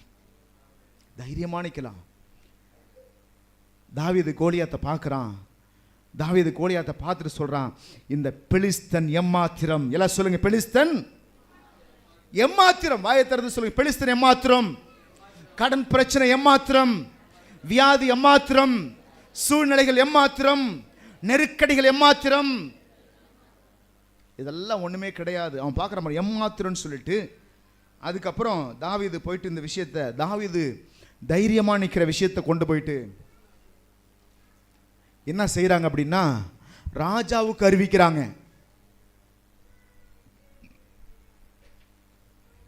ராஜாவுக்கு அறிவிக்கிறாங்க. 31ஆம் வசனத்தை படிக்கிறோம். தாவீது சொன்ன வார்த்தைகளை அவர்கள் கேட்டு அதை சவுலின் சமூகத்தில் அறிவித்தார்கள். அப்பொழுது அவன் அவனை அழைப்பித்தான். தாவீதை கூப்பிட்ற ராஜா நினைச்சிட்டாரு. இப்போ ராஜாவுக்கும் பயம் அந்த கோலியாத்தை சந்திக்க.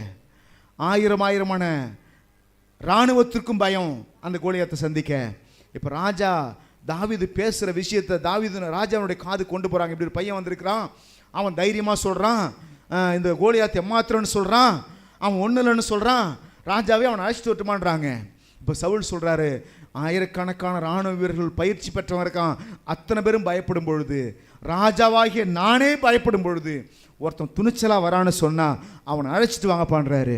தாவீதை அங்கேருந்து கொண்டு வராங்க. கொண்டு வரும் பொழுது இப்போ என்ன நடக்கிறாங்க அப்படின்னா, தாவீதை அழைப்பித்து தாவீது என்ன பேசுகிறாங்கிறத சவுல் காது கொடுத்து கேட்குறான். எல்லாம் சொல்லுங்கள், தாவீது என்ன பேசுகிறாங்கிறத சவுல் கேட்குறான். இப்போ நீங்கள் எதை தெரியும் பேசுவீங்க? எது உங்கள் இருதயத்தில் நிறைந்திருக்கிறதோ அதை தான் பேசுவீர்கள். எல்லாம் சொல்லுங்கள், எது இருதயத்தில் நிறைஞ்சிருக்குதோ அதை தான் ஒரு மனுஷன் பேச முடியும். உள்ள நிறையாத ஒன்றை மனுஷனால் பேச முடியாது. அதனால தான் நீங்கள் கேட்குற விஷயத்தை நல்லா கவனிக்கணும். கெட்ட கெட்ட வார்த்தையை கேட்டிங்கன்னா கெட்ட கெட்ட வார்த்தையை பேசுவீங்க. நல்ல நல்ல வார்த்தையை கேட்டால் நல்ல நல்ல வார்த்தையை பேசுவீங்க. விசுவாசமுள்ள வார்த்தையை கேட்டால் விசுவாசமாக பேசுவீங்க. அவிசுவாசமுள்ள வார்த்தையை கேட்டால் அவிசுவாசம் பேசுவீங்க. எத்தனை பேருக்கு விளங்குது நான் சொல்கிற விஷயம்? சில பேர் எப்பொழுதுமே புலம்பிக்கிட்டே இருப்பாங்க. காரணம் என்ன தெரியுமா? புலம்புகிற மனிதர்களோடு கனெக்ஷன் வச்சுருப்பாங்க. ஒன்று புலம்புகிற தாயாரே அவங்க உடையவங்களா இருப்பாங்க, அல்லது புலம்புகிற நண்பனோடு இணைக்கப்பட்டிருப்பாங்க, அல்லது புலம்புகிற உறவுகளோடு இணைக்கப்பட்டிருப்பாங்க. அவங்க புலம்பு அந்த புலம்பல் இவங்க கேட்க அவங்களுக்கு கம்பெனி கொடுக்க புலம்ப ஆரம்பிச்சு இப்போ இவங்களும் புலம்புறவங்களா மாறிடுவாங்க. உதாரணம் சொல்கிறேன் பாருங்களேன். அங்கேருந்து ஒருத்தர் வராரு, என் வீட்டுக்காரரை பற்றி சொல்லணுமா? டெய்லி வரான், குடிச்சிட்டு வரான், வீட்டில் அரிசி இருக்கான்னு கேட்க மாட்டேன்றான், பருப்புன்றான் கேட்க மாட்டேன்றான். உடனே உங்கள் வீட்டில் மட்டும்தான் அப்படி நடக்குதா? எங்கள் வீட்டில் அப்படி நடக்குது. உங்கள் வீட்டுக்காரனாச்சும் பரவாயில்ல, சம்பளத்தை கொடுத்துட்டு வாங்கிட்டு போகிறான், எங்கள் வீட்டுக்கார சம்பளத்தையே கண்ணில் காட்ட மாட்டேன்றான். இப்படி புலம்ப ஆரம்பிச்சது தான். பிறகு என்னாச்சு? அவங்க ஓஞ்சிடுவாங்க, இவங்க திரும்ப அதை கன்டினியூ பண்ணுவாங்க, தொடர்ந்து புலம்ப ஆரம்பிச்சிடுவாங்க. உன் நண்பன் யார் என்று சொல், உன்னை யார் என்று சொல்லுகிறேன். அதனால தான் நீங்கள் நல்ல ஒரு நபரோடு இணைக்கப்பட்டிருக்கணும், நல்ல விசுவாசம் பேசுகிற ஆட்களோடு இணைக்கப்பட்டிருக்கணும். அப்படி யாருமே நண்பன் இல்லைங்க. என்னை சுற்றி இருக்கிற ஆட்கள் எல்லாம் அசுத்த உதடுள்ள மனுஷன், எல்லாருமே தப்புதவா பேசுகிறாங்க. அசுத்த உதடுள்ள மனுஷர் மத்தியில் வாசம் பண்ணுறேன், எனவே நான் ஏன் உதடு அசுத்தமாக இருக்குன்னு சொல்கிறியா? இப்படி என்ன செய்யணும்? அந்த அசுத்தமுள்ள மனிதர்களை விட்டு பிரிந்து பரிசுத்த ஆவியானவரோடு இணைக்கப்பட வேண்டும். வேதத்தோடு இணைக்கப்படணும், வசனத்தோடு இணைக்கப்படணும். இந்த வசனத்தை படித்து ஆவியானவர் கொடுக்கிற அந்த கடவுளை பற்றிய ஞானத்தினால் இருதயத்தை நிரப்பணும். உள்ள இருக்கிறதா வெளில வரும். இப்போ தாவீதை அழைச்சி கேள்வி கேட்குறாங்க, நீ சொல்லுப்பா, என்ன சொல்ற, நீ சொல்லு, திரும்ப சொல்லுன்னுட்ட அப்படின்னு சவுல் கேட்குற. என்ன சொன்ன? அங்கே என்ன சொன்னியாமே? கோலியாத் எம்மாத்திரம்னு சொன்னியாமே, அவன் ஒன்றுமே இல்லைன்னு சொன்னியாமே, இப்போ ஏன் முன்னாடி சொல்லு அப்படின்றாரு. இப்போ தாவீது என்ன சொன்னா தெரியுமா? 31வது வசனத்தில், 1 சாமுவேல் 17 அதிகாரம் 31வது வசனத்தில் தாவீது என்ன சொன்ன அப்படின்னா, தாவீது சொன்ன வார்த்தைகளை கேட்டு அதை சவுல் சமூகத்தில் சவுல் அழைக்கிறான். 32ஆம் வசனத்தை படிங்க. தாவீது சவுலை நோக்கி என்ன சொல்றான்? இவன் நிமித்தம். எல்லாம் சொல்லுங்க, இவன் நிமித்தம். பிரச்சனை எப்படி பார்க்குறீங்க? சில பேர் வந்துட்டு எப்படி பார்க்குறாங்கன்னாக்க, சாத்தானுக்குலாம் மதிப்பு கொடுத்து பேசுகிறாங்க. ஏங்க நமக்கு பகை, யாரையும் பகைக்க வேண்டாம், அவர் வந்திருக்கிறாரா? சில பேர் நம்ம ஊரெலாம் எதிரி எப்படி கூப்பிடுவீங்க நீங்கள்? பையன் எதிரியா போயிட்டானா எப்படி கூப்பிடுவாங்க? ஐயா அண்ணன் ஐயா வீட்டுக்கு வந்தாரா அப்படிம்பாங்க. அப்பங்காரரு ஐயா வீட்டுக்கு வந்தாரா, சாப்பிட்டாரா அப்படிம்பாங்க. பாருங்க, அதை போல இங்க என்ன செய்யல தாவீது, அந்த அவ்வளோ பெரிய ஆளை, அவ்வளோ பெரிய படைய நடுங்க வைக்கிறவனை தாவீது எப்படி சொல்றான் பாருங்க. இவன் நிமித்தம், எல்லாம் சொல்லுங்க, இவன் நிமித்தம். முன்னாடி என்ன சொன்னா? இவன் ஏமாத்திரம். இப்ப என்ன சொல்றான்? இவன் நிமித்தம் ஒருவனுடைய இருதயம் கலங்க வேண்டாம். எல்லாம் கையை தட்டி சொல்ல, ஒருவனுடைய இருதயம் கலங்க வேண்டாம். உங்களை நீங்களே பார்த்து சொல்லுங்களேன், இந்த பிரச்சனையினால இருதயமே நீ கலங்காத. இந்த வியாதியை பார்த்து இருதயமே நீ கலங்காத. இந்த சூழ்நிலையை பார்த்து இருதயமே நீ பயப்படாத, கலங்காத. இப்ப பக்கத்துல பார்த்து சொல்ல போறீங்க, பக்கத்துல பார்த்து கையை பிடிச்சு சொல்லுங்களேன், இந்த வியாதிக்காக நீ பயப்படாத, இந்த பிரச்சனைக்காய் பயப்படாத, இந்த தேவைக்காய் பயப்படாத, இந்த ஆசீர்வாதம் வருமா வராதான்னு பயப்படாத. இது ஒண்ணுமே இல்லை. It's nothing. It can do nothing. Amen. எல்லாம் கவனிங்க, எல்லாம் கவனிங்க. இவன் நிமித்தம் ஒருவனுடைய இருதயமும் கலங்க வேண்டாம். ஃபர்ஸ்ட் தாவீது பயப்படல. பிறகு தாவீது மற்றவர்களுக்கு ஆலோசனை கொடுக்கிறாரு, எவனும் இவன் நிமித்தம் பயப்பட வேண்டாம். எல்லாம் சொல்லுங்க, எவனும் இவன் நிமித்தம் கலங்க வேண்டாம். எல்லாம் சொல்லுங்க, கடன் பிரச்சனையை பார்த்து கலங்க வேண்டாம், வியாதியை பார்த்து கலங்க வேண்டாம், வறுமையை பார்த்து, சோதனைகளை பார்த்து வாயை திறந்து சொல்லுங்க, கலங்க வேண்டாம். நீங்களே எந்த இடத்துல இருக்கணும் தெரியுமா? எப்பொழுதுமே என்னை யாராவது வந்து தேற்ற மாட்டாங்களான்ற இடத்துல இருந்து வெளில வந்து நீ 1000 பேரை தேற்றுகிற நபரா மாறணும். அதுதான் தேவ சித்தம். எப்போதுமே பாஸ்டர் என்ன விசாரிக்கல, பாஸ்டர் எனக்கு ஆறுதலா பேசல, பாஸ்டர் என்ன வந்து தேற்றல, உருவாக்கல, இப்படிலாம் சொல்லக்கூடாது. இந்த இடத்த விட்டு வெளில வரணும். முதல்ல எப்பொழுது வெளில வர முடியும்? யார் வெளில வர முடியும்? யார் மற்றவரை தேற்றுகிற நபராய் மாற முடியும்? யார் ஒருவர் தேவனை மேன்மையாய் பார்க்கிறாரோ, அல்லது தேவன் தன்னோடு கூட இருக்கிறதை யார் ஒருவர் உணர்கிறாரோ, அவர்தான் மற்றவரை தேற்ற முடியும். இல்லைன்னா நம்ம ஆறுதலுக்காய் காத்துக்கிட்டு இருப்போம். யாராவது எங்கிட்ட வந்து சொல்ல மாட்டாங்களா, பயப்படாதுன்னு சொல்ல மாட்டாங்களா? அதோட பிரசங்கமாக எதிர்பார்ப்போம் பாருங்க. யாராவது ஒரு டிவியில் ஒரு செய்தியாளர் வந்துட்டு, மகனே நீ பயப்படாதேன்னு சொல்ல மாட்டாரான்னு எதிர்பார்த்துட்டு வந்திருப்பீங்க. கலங்காதே திகையாதேன்னு சொல்ல மாட்டேன்னு எதிர்பார்த்து வந்திருப்பீங்க. ஏன்னாக்க நீங்கள் உங்கள் கூட கடவுள் இருக்கிறதா நம்பலை, பாஸ்டர் கூட தான் கடவுள் இருக்கிறதா நம்பிட்டு இருக்கீங்க. யார் கூட கடவுள் நம்பிட்டு இருக்கீங்க? பாஸ்டரோட தான் கடவுள் வந்து ஒரு 50 கிலோவில் இருக்கிறாரு, நம்மகிட்ட 1 கிலோ அளவில் தான் கடவுள் இருக்காரு நினச்சிட்டு இருக்கீங்க. கடவுள் இந்த உலகத்தில் இருக்க அத்தனை மனுஷன் கூட இருக்க விரும்புகிறாரு. ஆமென். மனிதர்கள் மத்தியில் வாசம் பண்ண விரும்புகிறார். உங்களோடு கூட இருக்க விரும்புகிறாரு. உங்க கூட தான் இருக்கிறார். எத்தனை விசுவாசிக்கிறீங்க? உங்களுக்குள்ளதான் இருக்கிறார். கைகளை தட்டி சொல்லு, என்னோடு கூட இருக்கிறார். பாஸ்டரோடு மட்டும் இல்ல, உங்களுடையும் கர்த்தர் இருக்கிறார். அது உங்களுக்கு தெரியல. இருக்கிறவங்க தைரியம் சொல்றாங்க, இல்லாதவங்க இல்லைன்னு நம்புறவங்க தைரியம் கேட்கிறவங்களா இருக்கிறாங்க, ஆறுதலை தேடுறவங்களா இருக்கிறாங்க. கடவுள் இல்லை என்று உணர்றவங்க ஆறுதலை தேடுறவங்களா இருக்கிறாங்க. யாராவது ஆறுதலா சொல்ல மாட்டேன் வார்த்தை பேச மாட்டாங்களா? பயப்படாத பிரதர் தைரியமாறுன்னு சொல்ல மாட்டாங்களா? பயப்படாத சிஸ்டர் தைரியமாறுன்னு சொல்ல மாட்டாங்களா? இதை சில பேர் தேடுறாங்க. இங்க ஒரு 1000கணக்கான இராணுவமே இப்படி எவனாவது ஒருத்தன் பேச மாட்டான்னு காத்துட்டு இருக்குது. 1000கணக்கான இராணுவம், யுத்தத்தை பலமுறை சந்தித்தவர்கள், ஒரு நாட்டினுடைய ராஜா இப்படி எவனாவது பேச மாட்டான்னு காத்துட்டு இருக்கிறாரு. ஒரு சாதாரண பொடி பையன் வந்து, ஒரு 17 வயசு நிறைஞ்ச பொடி பையன் வந்து சொல்றான், இவன் நிமித்தம் ஒருவனுடைய இருதயம் கலங்க வேண்டாம். இந்த அறிவு அவனுக்கு எப்படி வந்துச்சு? இப்படி எப்படி இவனால் பேச முடியுது? ஒரு 17 வயசு பையனால எப்படி இப்படி பேச முடியுது? இந்த ஒருவனுடைய இருதயம் கலங்க வேண்டாம் என்று சொல்லி யாரையும் கூட இணைச்சிருக்கிறான், ராஜாவையும் கூட இணைச்சிக்கிட்டான். அந்த ஒருவனில் யார் இருக்கிறாங்க? ராஜாவும் இருக்கிறாரு. நீ ராஜாவாக இருந்தா என்ன, நீ பயப்படுறன்னு சொன்னா நீ அவன் தான். அந்த ஒருவனில் நீ ஒரு ஆள் தான். ஆமென். இப்போ தாவீதுக்கு யாரை பார்த்தே பயம் இல்லை, கோலியாத்தை பார்த்தும் பயம் இல்லை, ராஜாவை பார்த்தும் பயம் இல்லை. எத்தனை வயசுல? ஒரு 17 வயசுல. என்ன மாதிரி நம்ம பிள்ளைங்களாம் அப்படி தைரியமாக இருப்பாங்களா? யுத்தத்தில் போயிட்டு கோலியாத்து நிற்கும் பொழுது நான் பார்க்குறேன் பயப்படாதுன்னு சொல்லுவாங்க நம்ம பிள்ளைங்க.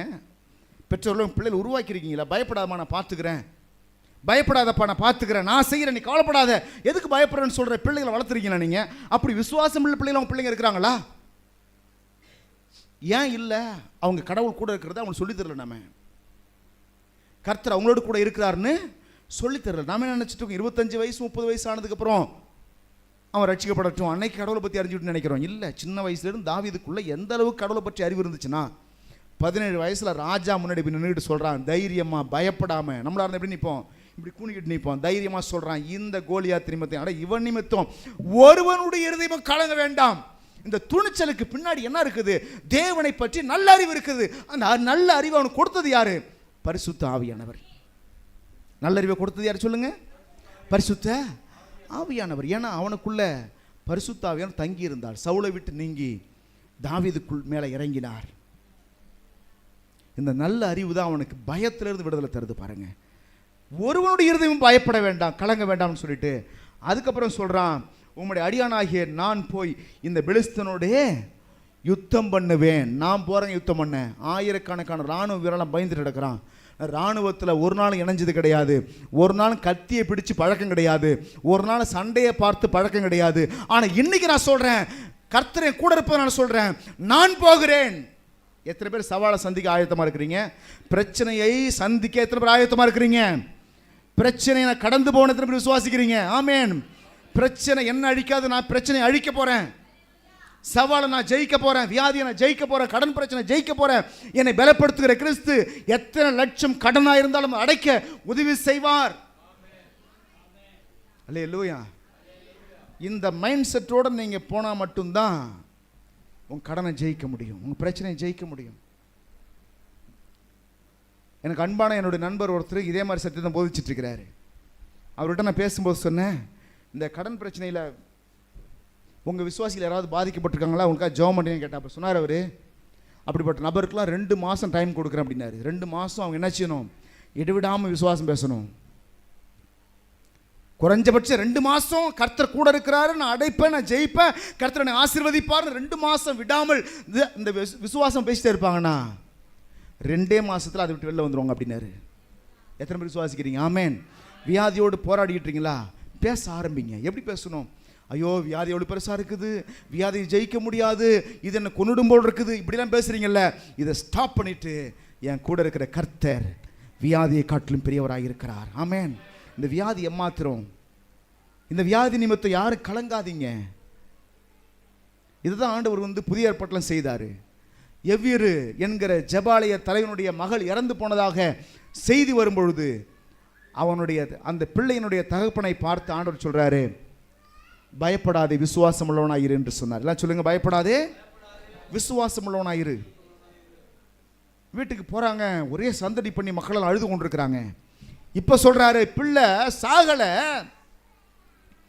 பிள்ளை தூங்கி கொண்டிருக்கிறாள். யாரு கலங்காதீங்க, அழுவாதீங்க, பயப்படாதீங்கன்றாரு. பிள்ளை தூங்கிட்டு இருக்கிறா, கலங்காதீங்க. ஏன் சந்தடி பண்றீங்க? ஏன் ஒப்பாரி வைக்கிறீங்க?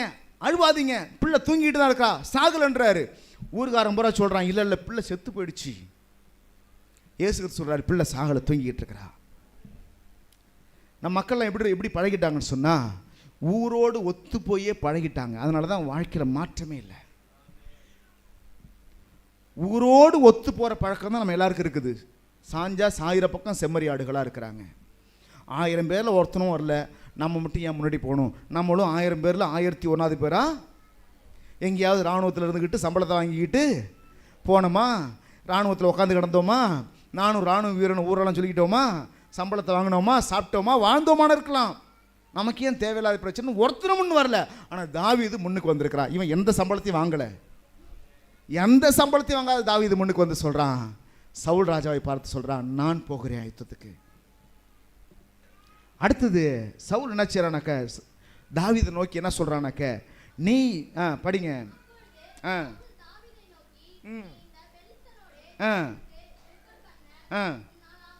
நீ இந்த பெலிஸ்தனோட எதிர்த்து யுத்தம் பண்ண உன்னால்.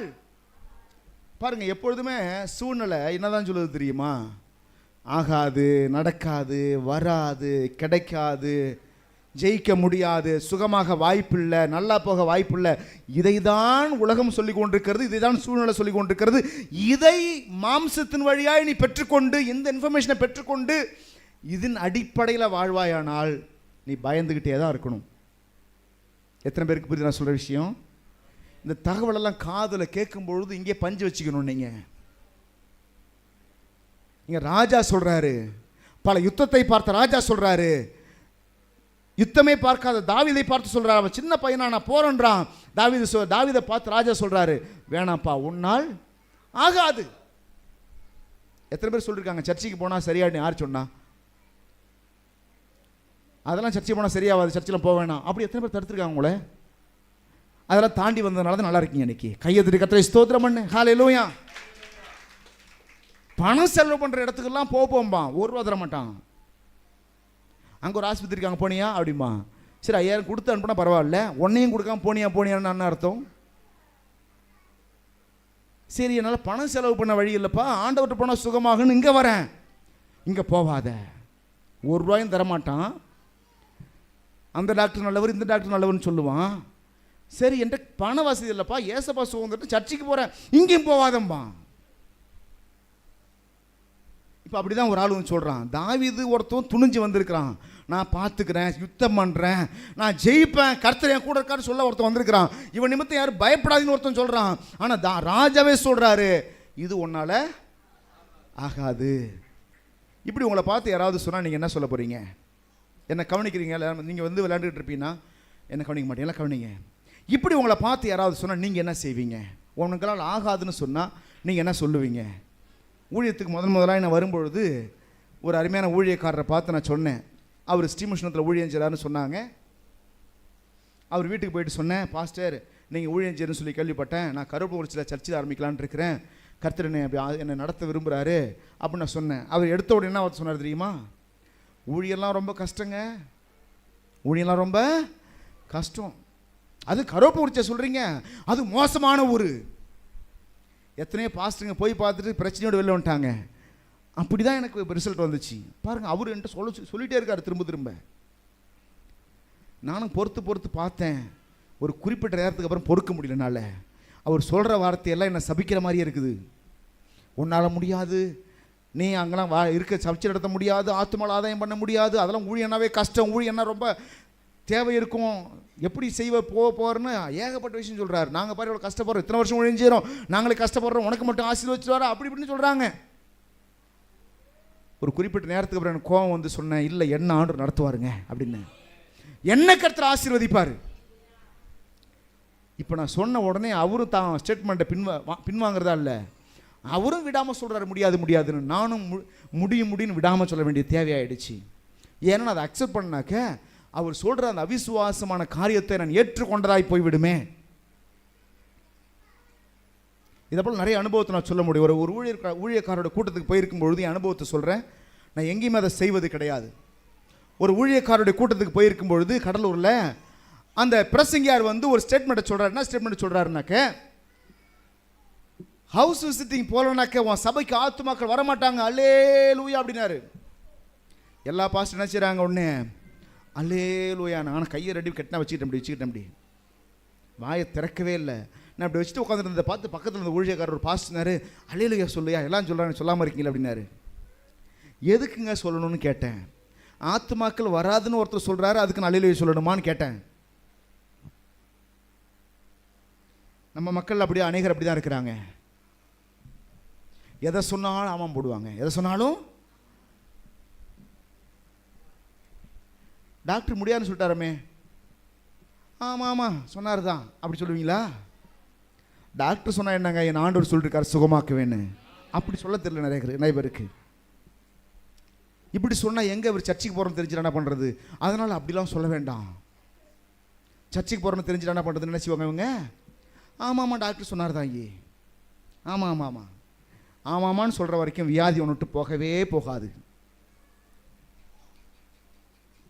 டாக்டர் என்ன சொன்னாரோ அது நடக்கும். காரணம் என்னன்னா, நீ ஆமோதிச்ச, அதை ஏற்றுக்கொண்ட, அவர் சொன்ன ஸ்டேட்மெண்ட்டை நீ அங்கீகரிச்ச,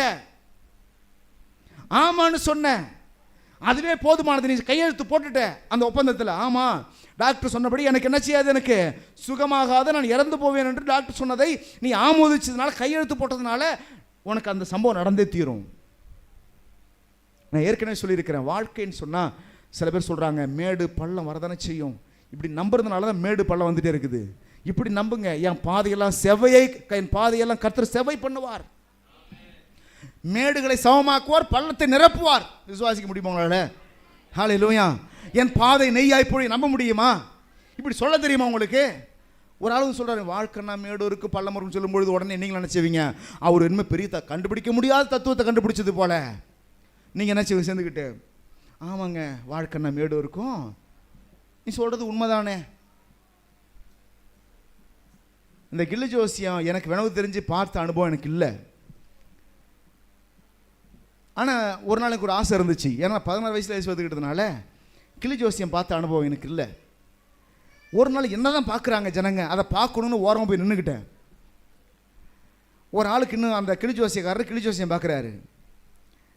அவர் சொன்னார், இன்றைக்கி இருக்கிற புத்தி 10 வருஷத்துக்கு முன்னாடி இருந்திருந்தா நீ நல்லா இருந்திருப்ப அப்படின்னாரு. இதை தானே ஒவ்வொரு நாளும் நினச்சிட்டு இருக்கோம் நாம. உண்மையா இல்லையா? இது எல்லாருக்கும் நடக்கிற, எல்லாருக்கும் ஒத்து போகிற விஷயம் தானே அந்த விஷயம். இன்றைக்கி நல்ல புத்தி இருக்குது, அறிவு இருக்குது, எப்படி பேசணும், எப்படி வாழணும்னு தெரியுது. இது 10 வருஷம் தெரிஞ்சிருந்தா இன்னும் நல்லா இருந்திருக்கலாம் தான். இது எல்லாருக்கும் செட் ஆகும் இந்த விஷயம், இந்த ஸ்டேட்மெண்ட்டு. இது சொன்ன உடனே அவர் என்ன செய்கிறாரு, ஆமாங்க நீ சொன்னது உண்மைதாங்க, நீ சொன்னதாங்க, நீ சொன்னது உண்மைங்க. ஏன் எல்லாருக்கும் இது பொருந்தைய அந்த வார்த்தை? ரமேஷ் இதை கேட்டு பாருங்க, 10 வருஷம் முன்னாடி எப்படி இருந்திருப்பீங்க நீங்கள்? அந்த புத்தி இருந்தாக்க நல்லா தான் இருந்திருப்பீங்க. அல்லேலூயா. தாவீதை என்கரேஜ் பண்ண, ஆதரவாய் பேச இந்த உலகத்தில் யாருமே கிடையாது. தாவீதை தட்டி கொடுக்க யாருமே கிடையாது. நான் சொல்றேன், உங்களுக்கு யாராவது ஆறுதல் சொல்லணும்னு எதிர்பார்க்காதீங்க. ஒரே ஒருத்தர் தான் இருக்கிறாரு, அவருக்கு பெயரே தேற்றரவாளன்.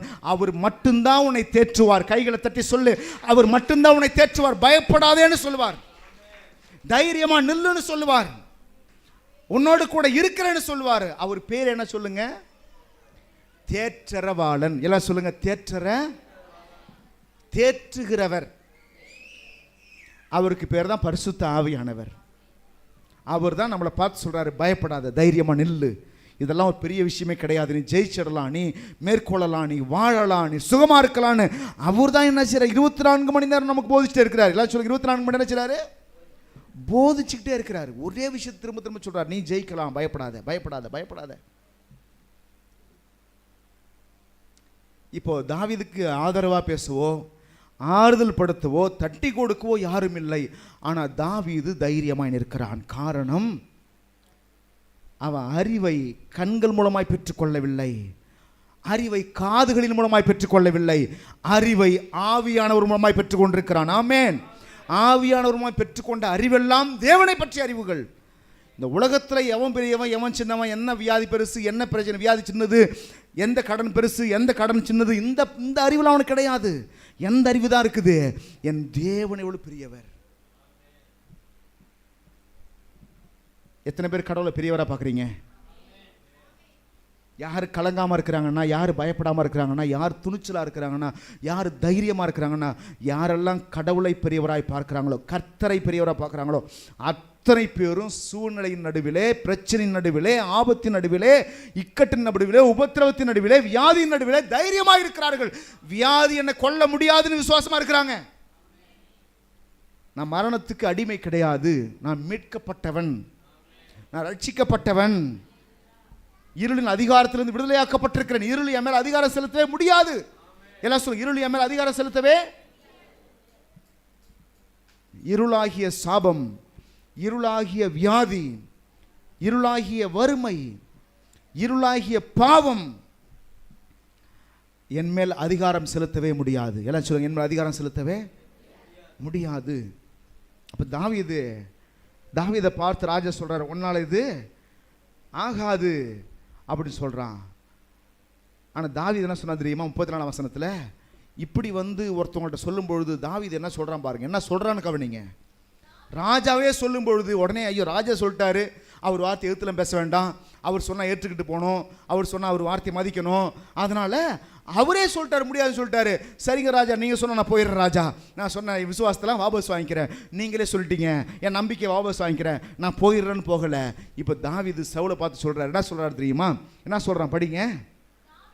தாவீது சவுலை பார்த்து, உம்முடைய அடியான் என் தகப்பனுடைய ஆடுகளை மேய்த்து கொண்டிருக்கிற போது ஒரு விசை ஒரு சிங்கமும் ஒரு விசை ஒரு கரடியும் வந்து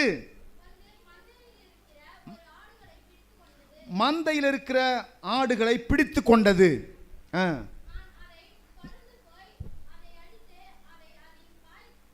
நான் அதை தொடர்ந்து போய் அதை நான் அடித்து அதன் வாய்க்கு ஆட்டை தப்புவித்தேன். எல்லாம் சொல்ல கவனிங்க, எல்லாம் கவனிங்க. இப்போ ஒரு எக்ஸ்பீரியன்ஸை பேசுகிறாரு. He has good experience. நல்ல ஒரு அனுபவம் இருக்குது. என்ன அனுபவம்? கடவுளோடு கூட வாழ்ந்து சாதித்த அனுபவம். எல்லாம் சொல்லுங்க, கடவுளோடு கூட வாழ்ந்து சாதித்த அனுபவம். எல்லாம் சொல்லுங்க, கடவுளோடு கூட வாழ்ந்து சாதித்த அனுபவம். எத்தனை பேர் சாதிச்சிருக்கீங்க? கடந்த நாட்களில் கர்த்தர் உங்களுக்கு ஒன்றுமே செய்யலையா? செஞ்சிருக்கிறாரு. எல்லாம் சொல்லுங்க, செஞ்சிருக்கிறாரு. அதெல்லாம் சாதிக்க வச்சவர் இனிமேல் சாதிக்க வைப்பார். அதான் அவனோட நம்பிக்கை. அதையெல்லாம் செய்த தேவன் இனிமேலும் என்ன சாதிக்க வைப்பாரு. ஆமென். ஒரு விஷயம் சிங்கம் வந்துச்சு, ஒரு விஷயம் கரடி வந்துச்சு. I had good experience with lion. சிங்கத்தோடு எனக்கு நல்ல எக்ஸ்பீரியன்ஸ் இருந்துச்சு, அனுபவம் இருந்துச்சு. என்ன எக்ஸ்பீரியன்ஸ் தெரியுமா? அதை நான் எதிர்த்தேன், அதோடு நான் போராடினேன். ஒரு ஆடு தானே போனா போது விடல, அதை பின்தொடர்ந்து போனேன். அது எவ்வளோ பெரிய மிருகமாக இருந்தாலும் நான் பின்வாங்கலை. காரணம், என் கூட கடவுள் இருக்காருன்னு நம்பிக்கை இருந்துச்சு. அதுதாங்க சொல்கிறாங்க. சிங்கத்தின் வாய்க்கும் கரடின் வாய்க்கும் நான் ஆட்ட தப்பு வித்தேன். யார் தப்பு வித்தா? எப்படி தப்பு வித்தேன்? எப்படி நான் அதை ஜெயித்தேன்? அந்த அந்த அனுபவத்தை சொல்கிறாரு பாருங்க. என்ன செய்யுது சொல்லுங்க. அடுத்த வசனம் படிங்க. 36வது வசனம், 35ஆம் வசனத்தை படிங்க. அதை நான் தொடர்ந்து போய் எதை அடித்தாரு? சிங்கத்தையும் கரடியையும் அடித்து, அதை நான் தொடர்ந்து போய் அதை அடித்தேன். அடித்து அதன் வாய்க்கு தப்புவித்தேன். என் மேல் பாய்ந்த போது, அது என் மேல் பாய்ந்த போது நான் அதன் தாடியை பிடித்து அதை அடித்து கொன்று போட்டேன். அதை அடித்து கொன்று போட்டேன். அந்த சிங்கத்தையும் அந்த கரடியையும் உம்முடைய அடியானாகிய நான் கொன்றேன். விருத்த சேதனம் இல்லாத இந்த பெலிஸ்தன் அவைகளில் ஒன்றை போல் இருப்பான். அவன் ஜீவனுள்ள தேவனுடைய சேனைகளை நிந்தித்தானே என்றான். இங்க வந்து பெருமையா பேசலைங்க. நான் அடிப்பேன்னு சொல்றானே, அப்பனாக்க கர்த்தரை மதிக்கலையாம? அப்படி இல்லை. அந்த இடத்துல பெருமை வந்து வேலை செய்யலை. அது பெருமையை எடுத்துக்கொள்ளக்கூடாது. கர்த்தர் உன்னை கொண்டு தான் உன் வாழ்க்கைக்கு பிரச்சனையை கர்த்தர் மாற்ற போறார். விசுவாசிக்கிறீங்களா? எத்தனை பேர் விசுவாசிக்கிறீங்க? உன் தலைமுறையில் தான் உன் தலைமுறை சாபமே முடிவுக்கு வரப்போகுது. உன் தலைமுறை சாபமே உன் தலைமுறையோடு தான் முடிவடைய போகிறது. விசுவாசிக்கிறீங்களா? எத்தனை பேர் விசுவாசிக்கிறீங்க? நீண்ட நாட்களாய் வந்த பிரச்சனை உன் காலத்தில் தான் முடிவுக்கு வரப்போகிறது. ஆமென். அப்படின்னா கர்த்தர் உன்னை தான் பயன்படுத்த போறாரு, உன்னை கொண்டு தான் செய்ய போறாரு. ஆனால் தாவீது சொல்றான், நாம் தான் இன்னைக்கு என்ன செய்ய போறோம்? கோலியாத்தை அடிச்சு கொல்ல போறேன் அப்படி சொல்றான். ஆனால் அதுக்கப்புறம் அவனுடைய அனுபவம் என்னன்னு சொல்றானாக்க, படிங்க 37 வசனத்தை படிங்க. பின்னும் தாவீது, என்னை சிங்கத்தின் கைக்கும் கரடியின் கைக்கும் தப்புவித்த கர்த்தர் இந்த பெலிஸ்தனுடைய கைக்கும் தப்புவிப்பார் என்றான். எல்லாம் சொல்லுங்க, சிங்கத்தின் கைக்கும் கரடியின் கைக்கும் தப்புவித்த கர்த்தர் இந்த பெலிஸ்தனுடைய கைக்கும் தப்புவிப்பார். அப்பொழுது சவுல் தாவீதை பார்த்த, கர்த்தர் உன்னுடனே கூட இருப்பாராக. அல்லேலூயா. நீ விசுவாசத்தில் இறங்கும் பொழுது உனக்கு யாரும் சப்போர்ட்டாக இருக்க மாட்டாங்க. நீ திரும்ப திரும்ப திரும்ப விசுவாச அறிக்கை பண்ணும்பொழுது பிறகு சொல்லுவாங்க, உன்னை மாற்ற முடியாதுன்ற நிலைமைக்கு உன் எதிரியெல்லாம் வரணும் பாருங்க. உன்னை சுற்றியுள்ள நபரெல்லாம் உன்னை மாற்ற முடியாதுங்க, அது ரொம்ப பிடிவாதமாக இருக்குது, கர்த்தர் செய்வார் நம்பிக்கையாக இருக்குது அப்படின்னு ஒரு முடிவுக்கு வந்துடணும். எல்லாரும் மாற்ற ட்ரை பண்ணுறாங்க. நீங்கள் விசுவாசமாக இருக்கிறத பார்த்துட்டு கடைசியாக சொல்லணும், நீ விசுவாசிக்கிறத போல கர்த்தர் உனக்கு செய்வாராகன்னு சொல்லணும். ஆமே. ராஜா அப்படி தான் சொல்கிறான், கர்த்தர் அப்படி செய்வாராக. கர்த்தர் செய்தாரா அப்படின்னா கர்த்தர் செய்தார். ஆமே. தாவீது கோலியாத்தை வீழ்த்தினான். கோலியாத்தை கொன்று போட்டான். அப்போ தாவீது எதனால ஜெயிச்சான் அப்படின்னா, மாம்சத்திலிருந்து வந்த அறிவை அவன் என்ன செய்யல, பெற்று வைத்திருக்கல, தேவனுடைய அறிவை உள்ளே வைத்திருந்தான். எல்லாம் சொல்லுங்க, என்ன அறிவு இருந்துச்சு அவனுக்கு? தேவனை பற்றிய நல்ல அறிவு இருந்துச்சு. உலகத்தை பற்றிய அறிவு அவனுக்குள்ள இல்லை. எதிரி எவ்வளவு பெருசு அதை அவன் சிந்திக்கல. எதை சிந்தித்தான்? தேவன் எவ்வளவு பெரியவர். தேவனுடைய பிள்ளைய இன்னைக்கு நீங்க சிந்திக்க வேண்டிய விஷயம் எதுன்னு, எதை சிந்திக்கணும்னு முடிவுக்கு வாங்க. முதல்ல பிரச்சனைகளையே 24 மணி நேரம் சிந்திக்கிற அந்த பழக்கத்தை மாற்றிக்கொள்ளுங்கள். அதையே புலம்பிக் கொண்டிருக்கிற பழக்கத்தை மாற்றிக்கொள்ளுங்கள். சில பேர் முறுமுறுத்துட்டே இருப்பாங்க, கணவன்கிட்ட சண்டை போட்டுட்டே இருப்பாங்க. அது செஞ்சியா, இது செஞ்சியா, அது பண்ணியா, இதை பண்ணியா, உன்னால் அந்த நஷ்டம் வந்துச்சு, உன்னால் இந்த நஷ்டம் வந்துச்சு, நீ 2 வருஷத்துக்கு இப்படி பேசுன, இப்படி நடந்துக்கிட்ட, 5 வருஷத்துக்கு இப்படி நடந்துக்கிட்ட, இருக்கிற விசுவாசத்தை பூரா உடைச்சிடுவாங்க, காலி பண்ணிடுவாங்க. விசுவாசம் பெருகுமா? இல்லை தான், நெருக்கடி தான். கையை உயர்த்தி சொல்லு, ஏசப்பா நீங்கள் செய்வீங்க ஆண்டவரே. என் மகனை மாற்றுன்னு விசுவாசிக்கிறேன், பிள்ளையை மாற்றின்னு விசுவாசிக்கிறேன், என் குடும்பத்தை ஆசீர்வதிப்பின்னு விசுவாசிக்கிறேன், கணவரை மாற்றின்னு விசுவாசிக்கிறேன். அப்படி சொல்லிப்பாரு. கணவனை பற்றி புலம்புறதை விட்டுட்டு என் கணவனை நீங்கள் மாற்றுவீங்க ஆண்டவர்னு சொல்லிப்பாரு. நம்ம அப்படி தான் பேச மாட்டோம் எப்பொழுதுமே. என் பிள்ளை சரியில்லைங்க, நீங்களாம் கடங்க உருப்பட போகிறான், அவன் உருவிட மாட்டாங்க, அவன் நீ தேர மாட்டடா, இப்படி தான் சொல்லி சொல்லி பிள்ளைகளை தேராமாக்கிட்டீங்க. இன்னைக்காவது சொல்லுங்களேன், என் பிள்ளை தேருவான். நீங்கள் பார்க்குற விஷயம் தப்பாக இருந்தால் கூட நீங்கள் நல்லா சொல்லுங்கள், நல்லா பேசுங்க. என் பிள்ளையை நீங்கள் மாற்றுவீங்க ஆண்டவரே, என் குடும்பத்தை நீங்கள் மாற்றுவீங்க ஆண்டவரே, என் கணவரை நீங்கள் மாற்றுவீங்க ஆண்டவரே, என் சூழ்நிலையை நீங்கள் மாற்றுவீங்க, கடன் பிரச்சனையை மாற்றுவீங்க சொல்லி பாருங்க. இதுவரைக்கும் என்ன ஆசீர்வதித்தேன் தேவனாகிய கர்த்தர், இனிமேல் நடத்துவீங்க ஆண்டவரே சொல்லி பாருங்க. அப்போ மாம்சத்திலிருந்து அறிவை பெற்றுக் கொள்ளுகிறவங்க தான் பயப்படுறாங்க. யார் பயப்படுறாங்கன்னா, காண்கிறதன் மூலமாக, கேட்பதன் மூலமாக, உணர்வதன் மூலமாக உலக சூழலை புரிந்து கொள்கிறவர்கள் பயப்படுகிறார்கள். ஆவியினால் வெளிப்பாடு பெற்றுக் கொள்கிறவர்கள் தைரியமாய் நிற்கிறார்கள். ஆவியினால் வெளிப்பாடு பெற்றுக் கொள்றவங்க தைரியமாக இருக்கிறாங்க. இன்னைக்கு கர்த்தர் உங்களாம் தேவை. நீங்கள் ஜெயிக்கணும்னா பயம் இல்லை, ஜெயிக்கணும்னு சொன்னால் உங்களுக்கு தைரியம் தேவை. சொல்லுங்க, ஜெயிக்கணும்னு சொன்னா தேவை சொல்லுங்க, தைரியம் தேவை, விசுவாசம் தேவை. எல்லாம் எழுந்திருக்கலாமா? எழுந்து நின்று நம்ம எல்லாருமே ஜெபிக்க போகிறோம். ஜெயிக்கணும்னு சொன்னால் விசுவாசம் தேவை. எல்லாரும் ஒப்பு கொடுத்து அப்படியே ஜெபம் பண்ணுங்க. பயப்படுறவங்க ஜெயிக்க முடியாது. பயப்படுறவங்க போர்க்களத்தில் இறங்க மாட்டாங்க.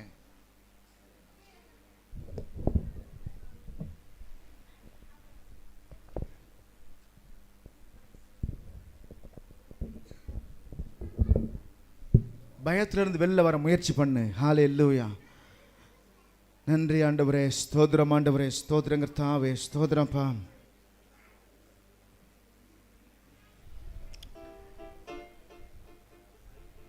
ஹல்லேலூயா. எத்தனை பேர் விசுவாசிக்கிறீங்க? என்னை நடத்துகிற கர்த்தர் என் கூட இருக்கிறாரு, என்னை நடத்துகிற கர்த்தர் என்னோடு கூட இருக்கிறாரு. பயமே எனக்கு இல்லை. எல்லா சூழ்நிலையும் நான் ஜெயிப்பேன். விசுவாசிக்கிறவங்க புறா ஆமென் என்று சொல்லுங்க. ஹல்லேலூயா. நன்றி ஆண்டவரே, நன்றி நன்றி நன்றி நன்றி நன்றி. ஸ்தோத்திரம். மாம்சத்திலிருந்து அறிவை பெற்றுக்கொள்ளுங்க. ஆவியானவர் சொல்றாரு, பயப்படாதே மகளே, திகையாதே, உலகத்தின் முடிவு வரை இந்த சால நாட்களோடு கூட இருக்கிறேன் என்று ஆவியானவர் திருவுளம் பற்றுகிறார். ஹல்லேலூயா, ஹல்லேலூயா. எல்லாரும் அப்படியே ஜெபம் பண்ண, கண்களை மூடி எல்லாரும் ஒப்பு கொடுத்து அப்படியே ஸ்தோத்திரம் பண்ணி ஜெபம் பண்ணலாம். ஆண்டவர்கிட்ட சொல்லுங்க, நன்றி இயேசுவே, நன்றி ராஜா. எல்லாரும் சொல்லுங்க, நன்றி இயேசுவே.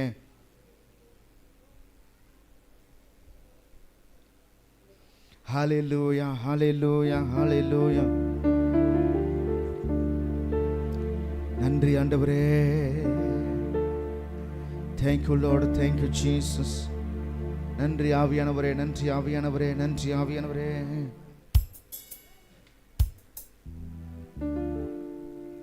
Thank you Lord. கைகளை தட்டி எல்லாரும் கர்த்தரை ஸ்தோத்திரம் பண்ணுவோம்.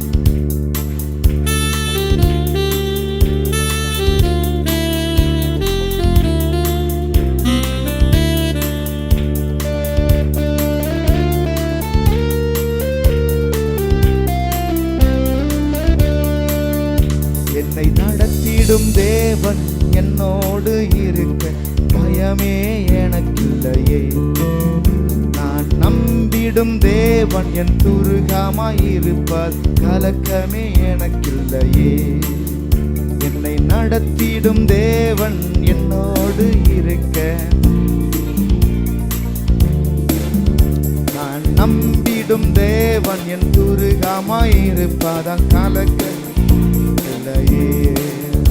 ஓ பயம் இல்லை, பயம் இல்லை, பயம் இல்லையே. என் சார்பில் கர்த்தர் உண்டு, பயம் இல்லையே. ஓ பயம் இல்லை, பயம் இல்லை, பயம் இல்லையே. எனக்காக யுத்தம் செய்வார், பயம் இல்லையே. என்னை நடத்திடும் தேவன் என்னோடு இருக்க, பயமே எனக்கில்லையே. நான் நம்பிடும் தேவன் என் துருகமாயிருப்பார், கலக்கமே எனக்கில்லையே. என்னை நடத்திடும் தேவன் என்னோடு இருக்க, பயமே எனக்கில்லையே. நம்பிடும் தேவன் என் துருகமாயிருப்பார், கலக்கமே எனக்கில்லையே. சிறு கூட்டமே நீ பயப்படாதே, கர்த்தர் என்றும் நம் துணை நிற்கிறார். சிறு கூட்டமே நீ பயப்படாதே, கர்த்தர் என்றும் நம் துணை நிற்கிறார். எதிரிகள் வெள்ளம் போல் எதிராக வந்தாலும் ஆவியானவர் கொடியேற்றுவார். எதிரிகள் வெள்ளம் போல் எதிராக வந்தாலும் ஆவியானவர் கொடியேற்றுவார். ஓ பயம் இல்லை, பயம் இல்லை, பயம் இல்லையே. நம் சார்பில் கர்த்தர் உண்டு, பயம் இல்லையே. சேர்த்து சொல்லுவோம், நமக்காக யுத்தம் செய்வார், பயம் இல்லையே. என்னை நடத்திடும் தேவன் என்னோடு இருக்க, பயமே எனக்கில்லையே. நான் நம்பிடும் தேவன் என் துருகமாயிருப்பதால் எனக்கில்லையே. பாதைகள் எங்கும் தடை கற்களோ, தாமதம் மட்டும் பதிலானதோ. பாதைகள் எங்கும் தடை கற்களோ, தாமதம் மட்டும் பதிலானதோ. நேர் வழியாய் நம்மை நடத்திடும் தேவன் நிச்சயம் நடத்துவார், பயம் இல்லையே. நேர் வழியாய் நம்மை நடத்திடும் தேவன் நிச்சயம் நடத்துவார், பயம் இல்லையே. ஓ பயம் இல்லை, பயம் இல்லை, பயம். என் சார்பில் கர்த்தர் உண்டு, பயம் இல்லையே. சேர்ந்து பாடுங்க, நமக்காக யுத்தம் செய்வார், பயம் இல்லையே. ஓ பயம் இல்லை, பயம் இல்லை, பயம் இல்லையே. நம் சார்பில் கர்த்தர் உண்டு, பயம் இல்லையே. ஓ பயம் இல்லை, பயம் இல்லை, பயம் இல்லையே. நமக்காக யுத்தம் செய்வார், பயம் இல்லையே. என்னை நடத்திடும் தேவன் என்னோடு இருக்க, பயமே எனக்கில்லையே. நான் நம்பிடும் தேவன் என் துருகமாயிருப்பதால் இல்லையே. சேர்ந்தெல்லாம் சொல்லுவோம், என்னை நடத்திடும் தேவன் என்னோடு இருக்க, பயமே எனக்கில்லையே. என் துருகமாயிருப்பதால் கலக்கமே எனக்கில்லையே. முந்தினதை நீ யோசிக்காதே, பூர்வமானதை சிந்திக்காதே. முந்தினதை நீ யோசிக்காதே, பூர்வமானதை சிந்திக்காதே. மேலானதை நீ சுதந்தரிக்க, வேறொன்றை செய்வார், பயம் இல்லையே. மேலானதை நீ சுதந்தரிக்க, வேறொன்றை செய்வார், பயம் இல்லையே. ஓ பயம் இல்லை, பயம் இல்லை, பயம் இல்லையே. என் சார்பில் கர்த்தர் உண்டு, கைகளை தட்டி எல்லாரும் சேர்ந்து, பயம் இல்லையே. நமக்காக யுத்தம் செய்வார், பயம் இல்லையே. ஓ பயம் இல்லை, பயம் இல்லை, பயம் இல்லையே. என் சார்பில் கர்த்தர் உண்டு, பயம் இல்லையே. ஓ பயம் இல்லை, பயம் இல்லை. ஓ நமக்காக யுத்தம் செய்யும், பயம் இல்லையே. எல்லாரும் சேர்ந்து சொல்லலாமா? பாதைகள் எங்கும் தடை கற்களோ, தாமதம் மட்டும் பதிலானதோ. பாதைகள் எங்கும் தடை கற்களோ, தாமதம் மட்டும் பதிலானதோ. நேர்வழியாய் நம்மை நடத்திடும் தேவன் நிச்சயம் நடத்துவார், பயம் இல்லையே. நேர்வழியாய் நம்மை நடத்திடும் தேவன் நிச்சயம் நடத்துவார், பயம் இல்லையே. ஓ பயம் இல்லை, பயம் இல்லை, பயம் இல்லையே. என் சார்பில் கர்த்தர் உண்டு, பயம் இல்லையே. ஓ பயம் இல்லை, பயம் இல்லை, பயம் இல்லையே. நமக்காக யுத்தம் செய்வார், பயம் இல்லையே. கையை உயர்த்தி சொல்லுவோம். 1000 பேர் அல்ல, 10,000 பேர் எதிராகி வந்தாலும் பயப்பட போவது கிடையாது. தேவரீர் என்னோடு கூட இருக்கிறீர். உமது கோல் உமது தடியும் என்னை தேற்றுமே. உமது கோல் உமது தடியும் என்னை தேற்றுமே. என் சூழ்நிலைகள் எல்லாம் மாறுமே. செங்கடலை எதிராக இருந்தாலும் அதை கர்த்தர் தகர்த்து போடுவீரே. அதிலே வழியை உண்டு பண்ண வல்லவராய் இருக்கிறீரே.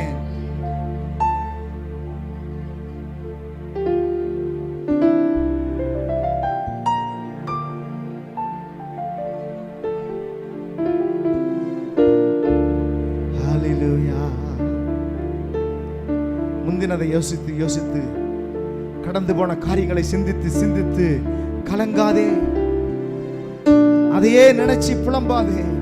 என் வாழ்க்கை எப்படி ஆயிடுச்சு, என் குடும்பம் எப்படி ஆயிடுச்சு, என் பிள்ளைங்க எப்படி ஆயிட்டாங்களே சொல்லி ஒரு நாளும் திகையாதே. ஒரு புதிய காரியத்தை கர்த்தர் வாழ்க்கையில செய்ய வல்லவராய் இருக்கிறார். கண்ணீரை எல்லாம் அவர் காண்கிறார்.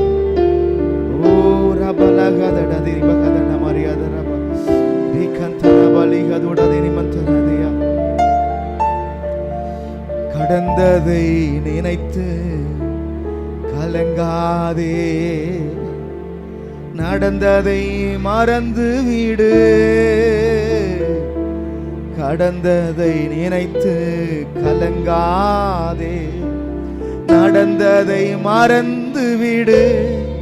கர்த்தர் புதியன செய்திடுவார், இன்றே நீ காண்பாய். கர்த்தர் புதியன செய்திடுவார், இன்றே நீ காண்பாய். இன்றே நீ காண்பாய், இன்றே நீ காண்பாய். கலங்காதே மகனே, கலங்காதே மகளே, கலங்காதே மகனே, கலங்காதே மகளே. நம் இயேசு கைவிட மாட்டார், உன் இயேசு கைவிட மாட்டார். உன் இயேசு நொறுங்குண்ட இதயம் தேற்றுகிறார். உடைந்த உள்ளம், உடைந்து போனதோ நொறுங்குண்ட இதயம் தேற்றுகிறார். உடைந்த உள்ளம் தாங்குகிறார். காயங்கள் அனைத்தையும் கட்டுகிறார். கண்ணீர் துடைக்கிறார். காயங்கள் அனைத்தையும் கட்டுகிறார். கண்ணீர் துடைக்கிறார். கண்ணீர் துடைக்கிறார். கண்ணீர் துடைக்கிறார். கலங்காதே மகனே, கலங்காதே மகளே, கலங்காதே மகனே, கலங்காதே மகளே. உன் இயேசு கைவிட மாட்டார், உன் இயேசு கைவிட மாட்டார், உன் இயேசு கைவிட மாட்டார். சேர்ந்து உன் இயேசு கைவிட மாட்டார், உன் இயேசு கைவிட மாட்டார், உன்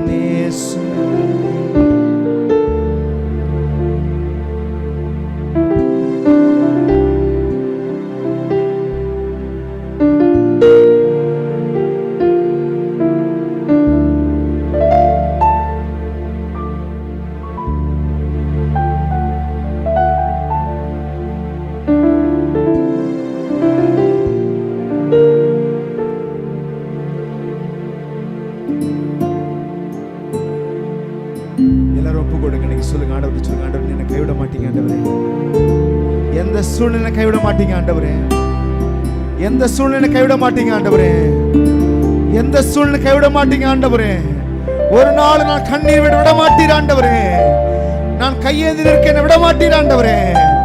நான் தவித்து நிற்க விட மாட்டீர் ஆண்டவரே. என்னோடு கூட இருப்பீர்.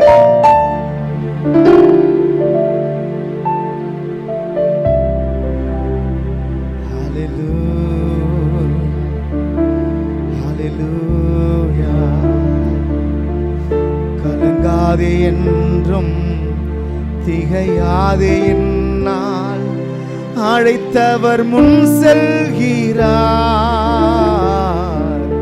கலங்காதே என்றும் திகையாதே என்னால் அழைத்தவர் முன் செல்கிறார்.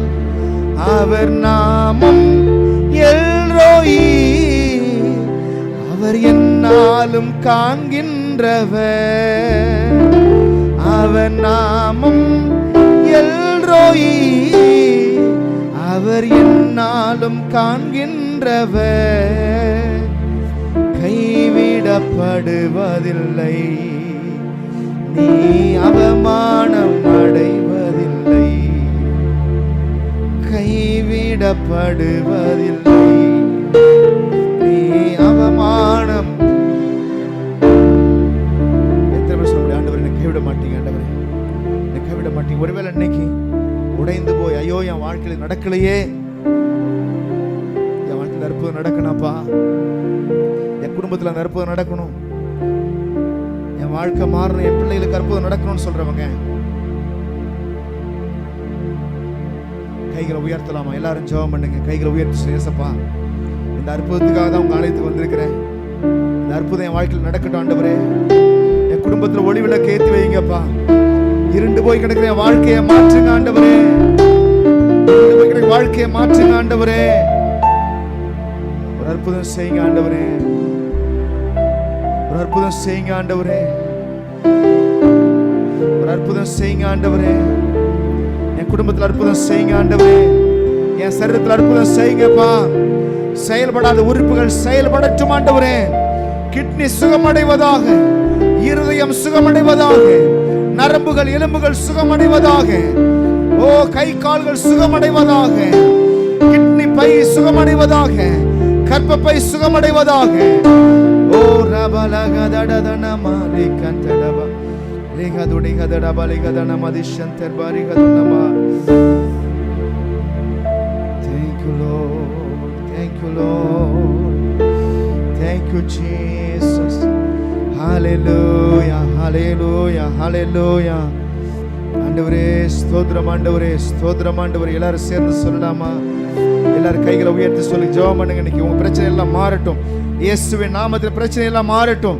எல்லாம் சொல்லி ஜெபம் பண்ணுங்க. ஜெபம் பண்றது வேளையில ஒரு அற்புதம் நடக்கிறத நான் பார்க்கிறேன். அநேகரோட வியாதி சுகமாகிறது. இயேசுவின் நாமத்தினாலே சுகமாகிறது. ரைட் நவ கைகளை தட்டி ஆவியின் வல்லமையை பெற்றுக்கொள். தேவ பிரசன்னம் மேல இறங்கி கொண்டிருக்கிறது. தேவனுடைய வல்லமை மேல இறங்கி கொண்டிருக்கிறது. இப்பொழுது என் பலவீனங்கள் எல்லாம் மறைகிறது இயேசுவின் நாமத்தினாலே. ஓ ஹalleluya. ரிபகபதுடா ஹதன வலிய பலமர்தன பரபல. ஹalleluya, ஹalleluya, ஹalleluya. நன்றி இயேசுவே, நன்றி ஆண்டவரே, நன்றி ராஜா, நன்றி ராஜா, நன்றி ராஜா, நன்றி இயேசுவே. ஹalleluya, ஹalleluya.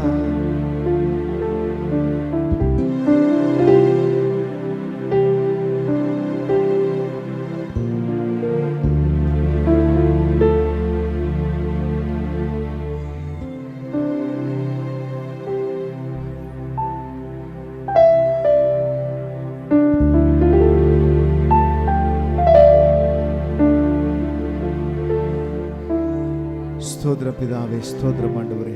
உங்கள் வலதுகரத்தை உயர்த்தி உங்களுக்கு ஜெபிக்க விரும்புகிற நல்ல பிதா இயேசு நாமத்தினாலே உங்களுடைய பிள்ளை இந்த ஆலயத்தில் வந்து யார் யாரெல்லாம் தன்னுடைய உள்ளத்தில் உள்ள ஆசை, விருப்பத்தை, வாஞ்சையை, தேவையை சொன்னார்களோ அதையெல்லாம் நீங்கள் கேட்டிருக்கீங்க ஆண்டவரே.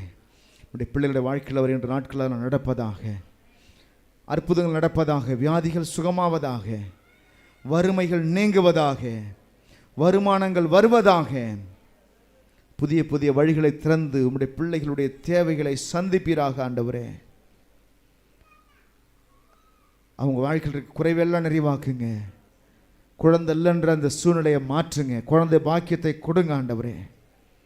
கிட்னி வியாதிகள், இருதய வியாதிகள், சரீர உறுப்புகள் எந்தெந்த பகுதியில் வியாதிகள் இருந்தாலும் எல்லாவற்றையும் சரி பண்ணுவீராக. இப்பொழுது நீங்கள் சுகத்தை கொடுத்துருக்கீங்கன்னு விசுவாசிக்கிறேன். உங்களுடைய பிள்ளைகளை பலப்படுத்திருக்கீங்கன்னு விசுவாசிக்கிறேன். அதற்காக உமக்கு நன்றி சொல்லுகிறேன் ஆண்டவரே. உங்களுடைய கருத்தில் ஒவ்வொரு தேவனுடைய பிள்ளைகளையும் ஒப்புக் கொடுக்கிறோம். இயேசு கிறிஸ்துவின் நாமத்தினால் ஜெபிக்கிறோம் ஜீவனுள்ள நல்ல பிதாவே. ஆமென். ஆமென்.